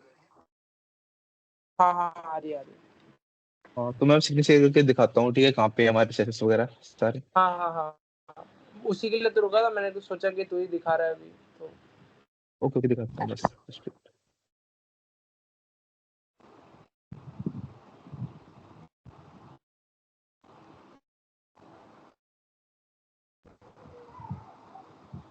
स्क्रीन विजिबल है ना डिस्कॉर्ड की?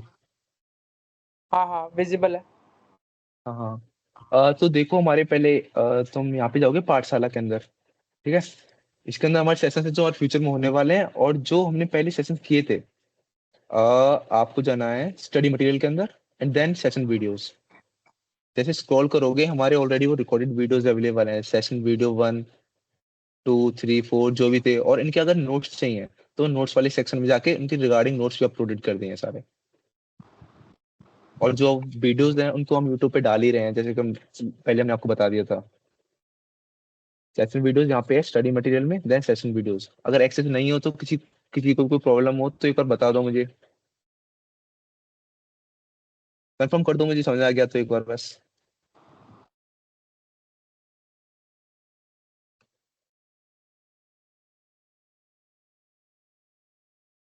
ठीक ठीक। हम्म। और कोई डिस्कॉर्ड में कोई डाउट है किसी को, कुछ भी, एनीथिंग एल्स?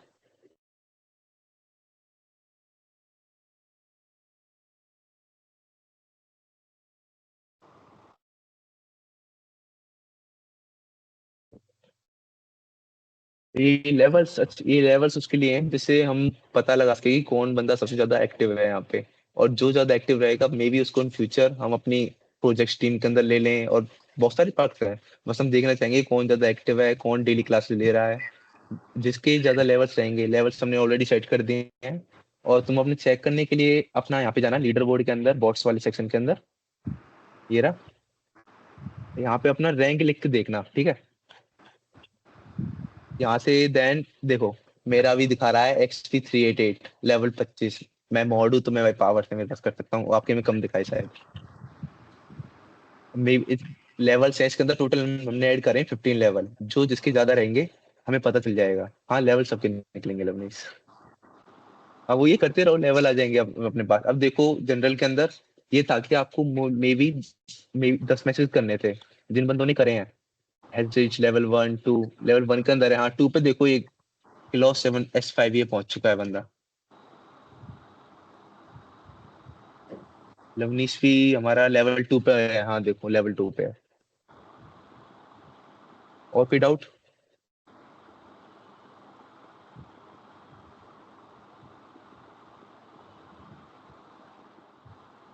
मैं भी। अच्छा अरे आप भी हो? हाँ लेवल, हाँ 2 पे। हाँ मिल चुका आपको। सही है, इतना लेवल रहेगा, इससे हम अपना बता सकते हैं कि मेरे पास में सारी, हमारे पास नॉलेज है सारी की कौन ज्यादा एक्टिव है नहीं है। हाँ भाई आप भी हो प्रेम कुमार जी, देख लिया। लैपटॉप चल जाएगा, उसकी टेंशन मत ले भाई, कर लेंगे।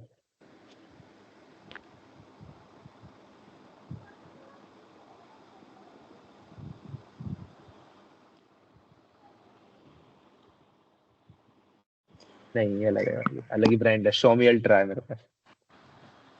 चलो अमित जी, बात हाँ कर ली सर आपने। बिल्कुल। वैसे हाँ तो हाँ आज के इतने हमने मतलब लीड कोड का सोचा था, but I guess LeetCode बच्चों को थोड़ा सा समझ में आ रहा है, पता चल रहा है। तो मैं सोच रहा हूँ एक क्वेश्चन क्यों ना और करवा दिया जाए जो आज के टॉपिक से अलग है। मैं खुद ही करवाने की कोशिश करता हूँ, आई गेस हाँ अच्छा हाँ हाँ क्वेश्चन। कराओ। ठीक है। Okay okay okay okay okay.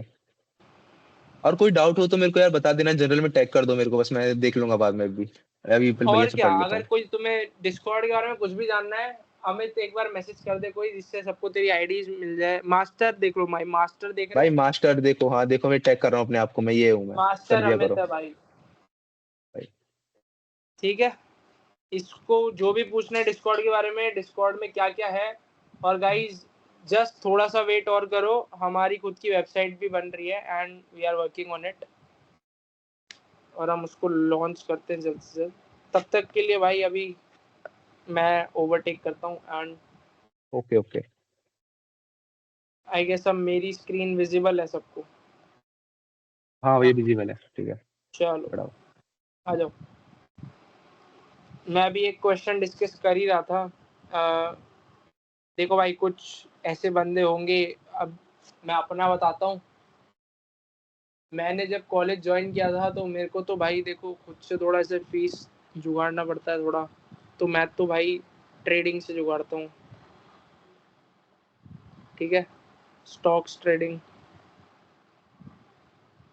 ठीक है, तो वहाँ से हो जाता है। अब तुम्हें भी एक क्वेश्चन सिखाते हैं जो कि तुम्हारी कंपनीज में पूछा जा सकता है।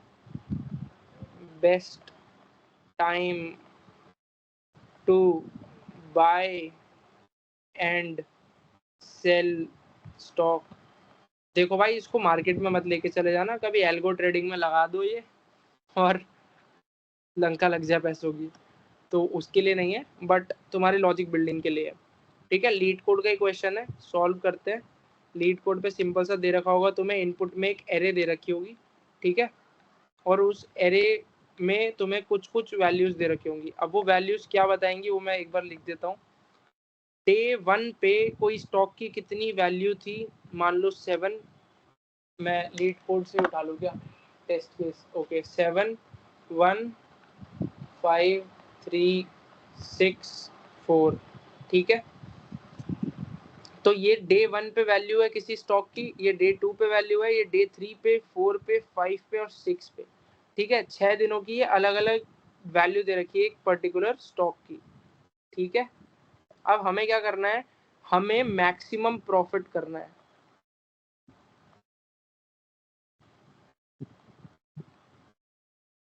मैक्सिमम प्रॉफिट करना है हमें।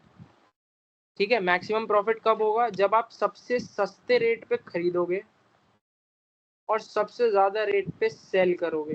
ठीक है, तो एक बात बताओ, अगर तुम डे 1 पे खरीद लो और डे 2 पे सेल कर दो, तो फिर तो तुमने लाइक ऐसे कमाल ही कर दिया ना, फिर तो तुम प्रो ट्रेडर हो गए। ठीक है, उनके लिए ये वीडियो नहीं है भाई, अगर कोई ऐसा करने की सोच रहा है तो ठीक है भाई, कर लो, क्या जा रहा है मेरा। बट हम क्या देखेंगे, सबसे ज्यादा प्रॉफिट हमारा कब खरीदने पे हुआ और फिर हम उसको कब सेल करें। एक बात बताओ, अगर मैं 1 रुपए पे खरीदता हूँ और 5 पे सेल करता हूँ तो मेरे को प्रॉफिट कितने का हुआ, 4 रुपए का हुआ, नहीं हुआ? ठीक है। और अगर मैं अगले दिन के लिए भी होल्ड कर लेता हूँ तो मेरा थोड़ा सा नुकसान हो गया, अब मेरा प्रॉफिट कितने का हो रहा है, 2 रुपए का। फिर मैं एक और दिन के लिए होल्ड करता हूँ तो मेरा प्रॉफिट क्या हो रहा है, कितने, 5 रुपए का। वाह भाई, बढ़ गए। फिर मैं एक और दिन के लिए होल्ड कर लेता हूँ तो फिर मेरा प्रॉफिट कितना हो रहा है, 3 रुपए का। तो मैं बोल सकता हूँ ना कि मेरे को इस दिन पे सेल कर देना चाहिए, बस मुझे यही फाइंड आउट करना है। तो मतलब इनमें से जो भी वैल्यू का डिफरेंस सबसे ज़्यादा है वो मेरा best time to buy and sell है। और हाँ, एक बात ध्यान रख लो, हमेशा बाय पहले होगा, सेल बाद में होगा। अगर तुम स्टॉक ट्रेडर हो जेन्युइनली तो फिर तुम्हें पता होगा कि हम रियल स्टॉक मार्केट में पहले भी सेल कर सकते हैं, पहले भी सेल कर सकते हैं, जिसको हम क्या कहते हैं, इस टर्म को क्या कहते हैं, पहले बेचना बाद में खरीदना को। जल्दी बताओ, तुम्हें पता होगा यार, मेरे को पता है, गारंटी से पता है। कुछ बच्चे बैठे हैं यहाँ पे जो कि हैं स्टॉक ट्रेडर्स। लिख दो इसको, कोडर्स में लिख दो, कैजुअल फ्लेक्सिंग।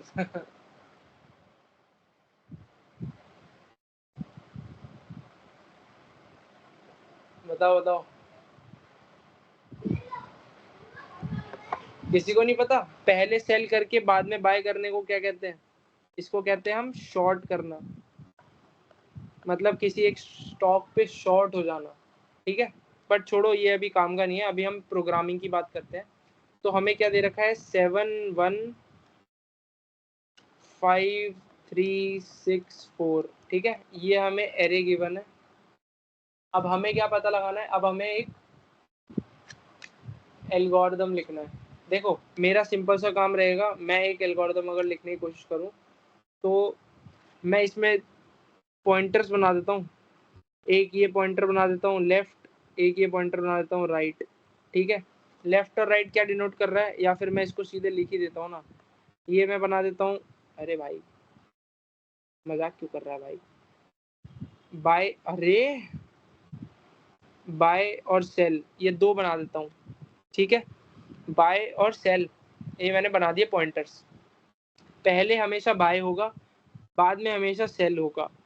जब भी बाय की वैल्यू बड़ी हो सेल से, जब भी बाय की वैल्यू बड़ी हो, मतलब बाय तुम ज्यादा रेट पे कर रहे हो और सेल तुम कम रेट पे कर रहे हो, तो तुम गधे हो। मतलब अगर तुम ये जानबूझ के कर रहे हो, गलती से तुम्हारा एल्गोरिदम ने धोखा दे दिया तो वो अलग बात है, बट जब भी तुम ऐसा कर रहे हो तो क्या करो, अगर तुम्हें बाय से लोएस्ट वैल्यू कहीं पे मिल गई तो तुम ऑब्वियसली वहां जाके बाय करोगे ना। अगर तुम्हें कोई चीज, मान लो ए ब्लॉक कैंटीन में तुम्हें कॉफी मिल रही है 50 रुपए की और तुम सी ब्लॉक में तुम्हें मिल रही है मान लो 40 रुपए की, तो ऑब्वियसली तुम थोड़ा चल के 40 वाली जगह से खरीदोगे ना। तो यहाँ पे भी यही करना है। अब मेरे को जब इससे लो वैल्यू मिल रही है, मतलब मेरे खरीदने से लो वैल्यू मिल रही है, तो मैं इस पोजीशन पे बाय करूंगा। और सेल करने के लिए मैं अभी भी आगे चेक करता रहूंगा, क्या मैं अभी सेल करूं, या मैं अब सेल करूं, या मैं यहाँ पे सेल करूं, या फिर मैं यहाँ पे सेल करूं। क्या तुम्हें इतना क्लियर हो गया कि बाय कैसे करें हम? क्या तुम्हें बाय समझ में आ गया? जब भी सेल से बड़ी वैल्यू हो तो हम वहां पे जाएंगे ना जहाँ पे सेल हो रहा है हमारा। और एक बात ध्यान रखना, मैं हमेशा बाय से कह रहा हूँ, मैं ये नहीं कह रहा कि ये वैल्यू और ये वैल्यू में कर दो। एक बात बताओ, इस वैल्यू और इस वैल्यू में तो ये छोटा है, तो इसका मतलब ये थोड़ी यहाँ जाके बाय करो। क्योंकि अभी हमने एक ऑप्टिमल आंसर देखा था जहाँ पे हमारी वैल्यूज आ रही थी 1 पे बाय करना है और 6 पे सेल। मैं क्या कह रहा हूँ, इन सबसे छोटी वैल्यू कौन सी है, 1, तो हम बाय को हिलाएंगे ही नहीं ना। अब हमें लोएस्ट पॉइंट मिल गया बाय का, हमें सबसे चीप रेट में स्टॉक मिल गया। अब जो भी इसके आगे होगा हमें उसको बस सेल करने का पता करना है। जब भी प्रॉफिट हमारा मैक्सिमम हो तब हम सेल कर देंगे। क्या इतना क्लियर हो गया? एक बार थम्स अप कर दो अगर यहाँ पर हो तो। ठीक है, इतना क्लियर है? तो तुम्हें एक चीज क्लियर हो गई कि हम यहाँ पे बाय करेंगे। ठीक है, अब सेल करने के लिए क्या करें, एक वेरिएबल बना लो मैक्स प्रॉफिट का, मैक्स प्रॉफिट जो कि हमारा इनिशियली तो 0 होगा। अब ये 0 क्यों होगा भाई, थोड़ा सा दिमाग लगा देना, बट अगर ज्यादातर बच्चों ने बोला कि हमें बताओ कि 0 से ही क्यों इनिशियलाइज करा है, तो मैं बता दूंगा, बट अभी नहीं पूछ रहा। ये अगर टाइम बचेगा तो मैं इसको डाउट को क्लियर करूंगा, तब तक के लिए देखते हैं। मैक्स प्रॉफिट हम 0 बना देते हैं, ठीक है। अब यहाँ पे हमारा, फिर से मैं एक बार लिख देता हूँ 7 1 5 3 6 4, यहाँ पे हमारा बाय है, यहाँ पे हमारा सेल है।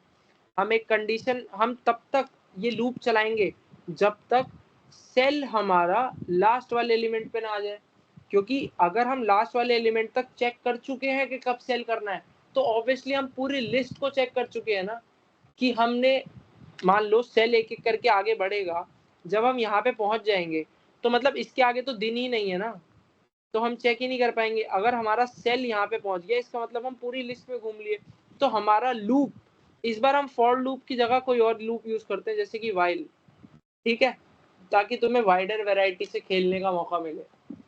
खेलने का मतलब कि सीखने का मौका मिले, ठीक है। तो व्हाइल लूप यूज करेंगे। व्हाइल कब तक लूप चलाएं, जब तक सेल किससे छोटा है, लेंथ ऑफ लिस्ट से छोटा है। क्या इतना क्लियर है कि हम ये क्यों चला रहे हैं, व्हाइल लूप क्यों यूज कर रहे हैं, सेल, बस हमें एक ही चीज चेक करनी है, व्हाइल सेल जो है क्या है।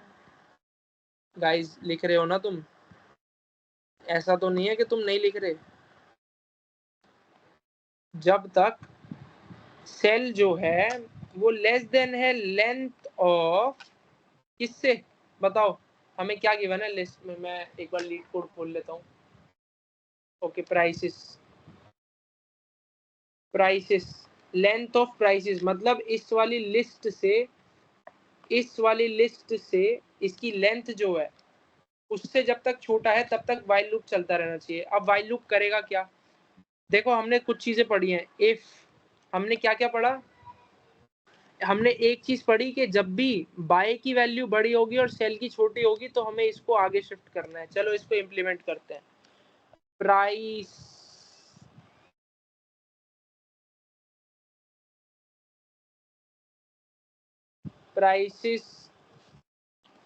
कौन से नंबर पे, बाय, जब भी हमारा लेस देन होगा, मतलब ये कंडीशन अभी ट्रू नहीं है, मतलब ये वाली कंडीशन अभी ट्रू नहीं है। जब भी ऐसा होगा, प्राइसेस ऑफ सेल, जब भी ये होगा तो हम क्या करेंगे, प्रॉफिट कैलकुलेट करेंगे। क्या हम कैलकुलेट करेंगे, प्रॉफिट कैलकुलेट करेंगे। प्रॉफिट कैसे कैलकुलेट होता है, prices of sell minus prices of buy, ठीक है। प्राइसेस ऑफ सेल, ये हमारा प्रॉफिट आ गया। अब हम क्या करेंगे, max profit is equals to maximum, या तो ये वाला प्रॉफिट मैक्सिमम हो सकता है, या फिर जो हमारा पहले वाला प्रॉफिट है वही मैक्सिमम हो सकता है। ये मैक्स क्या करता है, मैक्स इन पाइथन क्या करता है, ये दो वैल्यूज लेता है और उन दोनों में से जो भी मैक्सिमम होता है वो वैल्यू किसी भी एक जगह पे प्लेस कर देता है। For example a is equals to max of 0,1, तो a इज इक्वल्स टू 1 हो जाएगा। क्या इतना क्लियर है,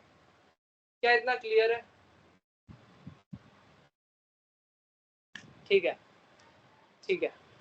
तो इस केस में हम क्या कर रहे हैं, मैक्स प्रॉफिट को चेक कर रहे हैं कि जो हमारा करंट प्रॉफिट है, अभी मैं बताऊंगा ये क्यों कर रहे हैं, चिंता मत करो, किसी को समझ में नहीं आ रहा, मैं एक और बार बताऊंगा और फिर इसको कोड भी करूंगा तुम्हारे साथ साथ, ठीक है।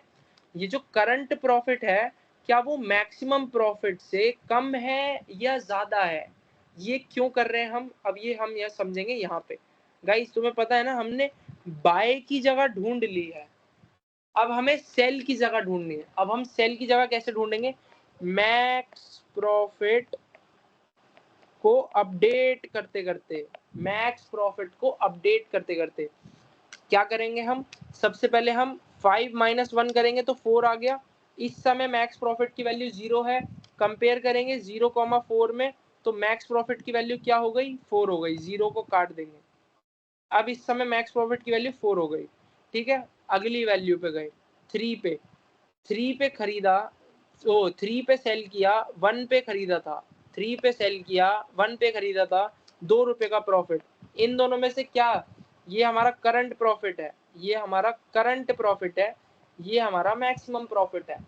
इन दोनों में से कौन सी वैल्यू बड़ी है, 4, तो हम इसको चेंज ही नहीं करेंगे, 2 को उड़ा देंगे, ये सब उड़ा देंगे, ठीक है। अगली वैल्यू पे गए, 6 पे गए, 6 पे हमारा सेल वैल्यू है, 1 पे हमारा बाय वैल्यू है, कितने रुपए का करंट प्रॉफिट चल रहा है, 5 रुपए का। तो 4,5 में से कौन सा बड़ा है, 5, ऑब्वियसली 4 को उड़ा देंगे, 4 को उड़ा देंगे। अब हमारा 5 करंट प्रॉफिट चल रहा है। अब ये हमारी जो टर्मिनेटिंग कंडीशन थी, यानी कि अब हम 4 पे आ गए, 4 - 1, 4 पे सेल, 1 पे बाय, 3 रुपए का करंट प्रॉफिट। इसको कंपेयर करेंगे, इन दोनों में से कौन सा बड़ा है, 5। क्या आंसर आ गया, 5। अरे हट जा भाई, अरे अरे अरे 5। क्या इतना क्लियर है, क्या इतना क्लियर है? अगर कोड में नहीं आया कोई बात नहीं, एक और बार समझाऊंगा। क्या इतना क्लियर है? थम्स अप कर दो यार। ठीक है, ठीक है। तो अब तुम्हें लॉजिक समझ में आ गया कि हम सेल कैसे कर रहे हैं।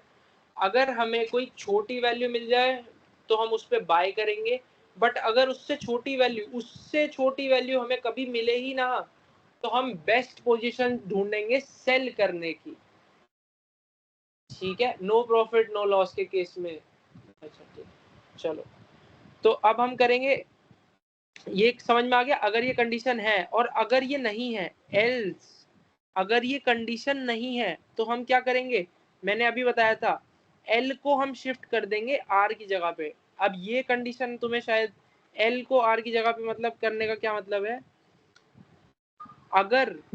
अगर हमें बी से बड़ा प्राइस मिल गया, मतलब कहाँ गए हम, ये रे, बी से बाय से सस्ती जगह पे मिल गया हमें, मतलब सेल जो है वो हमें सस्ता वाला मिल गया। अभी हमने किस लिए करा था कि सेल जो है हमें ज्यादा मिल रहा है, जितने पे हमने खरीदा है उससे ज्यादा प्राइस मिल रहा है, ठीक है। तो ये तो कंडीशन उसकी हो गई, बट जितने पे हमने खरीदा है उससे भी एक सस्ती जगह मिल गई भाई, जितने पे हमने खरीदा है उससे भी सस्ती जगह मिल गई। तो मैं क्या करूंगा, बाय वाली पोजीशन को चेंज करके किसके इक्वल कर दूंगा, सेल वाली पोजीशन के। मतलब सेल पे जो पॉइंटर पॉइंट कर रहा है वो खरीदने से भी सस्ता है, तो मैं उसको ये कर दूंगा। और ये इंडेंटेशन अगर तुम्हें पता है तो क्या होती है, इंडेंटेशन ये इसके नीचे आएगा, वाइल के नीचे। अदरवाइज मैं कब तक, मैं एस को तो आइटरेट करता ही जाऊंगा, सेल तो मैं ढूंढता ही जाऊंगा।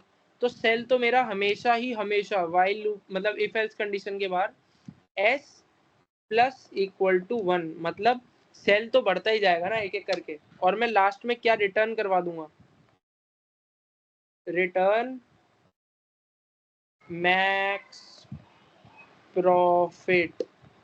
आई गेस सबको क्लियर होगा, और जिसको नहीं है वो एक बार प्लीज उस पे आ जाओ, कोड्स पे, मैं स्क्रीन शेयर कर देता हूँ, और साथ में भाई अपना लीड कोड निकाल लो, एक क्वेश्चन सॉल्व करेंगे साथ में, बाय और सेल, ठीक है।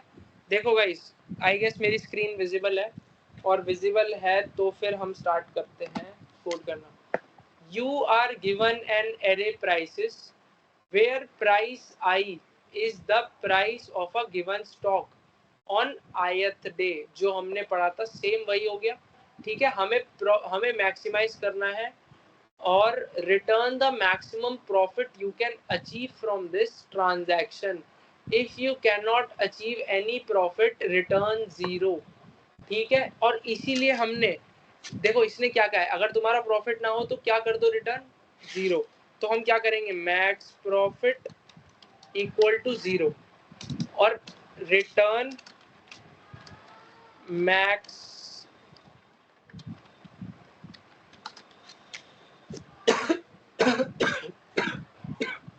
गाइस एक मस्त चीज दिखाऊं, देखो मैंने 2 लाइन ऑफ कोड लिखा है, और अगर मैं इसको सबमिट कर देता हूँ, सोचो सीधा तो क्या होगा। देखो गाइस मैंने अभी भी यहाँ पे देख रहे हो, यहाँ पे क्या लिखा हुआ है, 212 केसेस में से 9 तो मैंने सिर्फ 0 को रिटर्न करवा के ही कर दिए। मतलब 9 ऐसे केसेस थे जहां पे मेरे को पहले से ही आंसर पता है 0 है, बट ये अच्छा नहीं होता, but still you are somewhere. अगर तुम हैकेथॉन्स में पार्टिसिपेट करोगे तो ये चीज काम आती है, ये तुम्हें धीरे धीरे समझ में आ जाएगा। बट अब हम अपना लॉजिक बनाना स्टार्ट करते हैं। सबसे पहले हम क्या करेंगे, हमने एरे का एक बाय पॉइंट सेल करा था, वो बाय पॉइंट सिलेक्ट करा था, और एक सेल पॉइंट। बाय क्या था, 0th इंडेक्स, इनिशियली तो 0 था, और सेल हमारा 1 था। अब हमें while cell is less than length of prices, यही करा था हमने। जब तक सेल हमारा प्राइसेस को पूरा ट्रेवर्स नहीं कर देता तब तक घूमते रहो उसमें। और कंडीशन क्या थी हमारी, इफ प्राइसेस ऑफ बाय, है ना, बाय हमारा लेस देन है प्राइसेस, मतलब हमने बाय सस्ते रेट में करा है, सेल महंगे रेट में करा है, तो हमारा ऑब्वियसली कुछ ना कुछ प्रॉफिट हुआ होगा, ऑब्वियसली हुआ ही होगा, कंफर्म। तो वो क्या होगा, prices sell minus prices buy, मतलब जितने पे बेचा उससे कितने पे खरीदा था। और ये हम क्या करेंगे, मैक्स प्रॉफिट में स्टोर करवा देंगे, क्या कंडीशन चेक करके, या तो मैक्स प्रॉफिट या फिर अभी वाला प्रॉफिट जो भी बड़ा है भाई वो स्टोर करवा दे, है ना। एल्स क्या करना है भाई, मतलब हमें कोई ऐसी जगह मिल गई जहां पे बाय प्राइस से भी सस्ता रेट है, तो मैं क्या करूंगा, buy price equal to sell कर दूंगा। और ये सब होता रहे या ना होता रहे, मुझे एस को तो 1 से बढ़ाते ही जाना है। और ये पाइथन में छोड़ो, मैं सिंपल लिख देता हूँ, S equal to S plus 1, अगले डे पे तो चलते ही जाना है। ठीक है गाइस, ये हमारा कोड हो गया है। एक बार इसको रन करते हैं, देखते हैं हमारे टेस्ट केसेस पे हुआ है नहीं। ओके, एक्सेप्टेड, टेस्ट केस 1 पे एक्सेप्टेड, 5 आउटपुट एक्सपेक्टेड था, 5 भी हमारा आउटपुट आ गया। केस 2 0 0। ठीक है, अब इसको सबमिट करते हैं,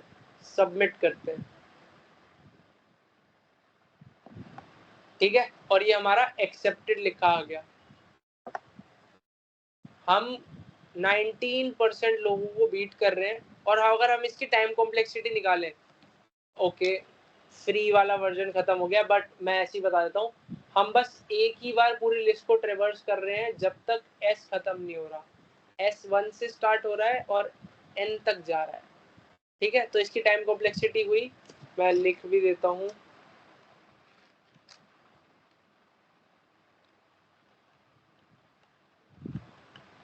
इसकी टाइम कॉम्प्लेक्सिटी है ऑर्डर ऑफ एन।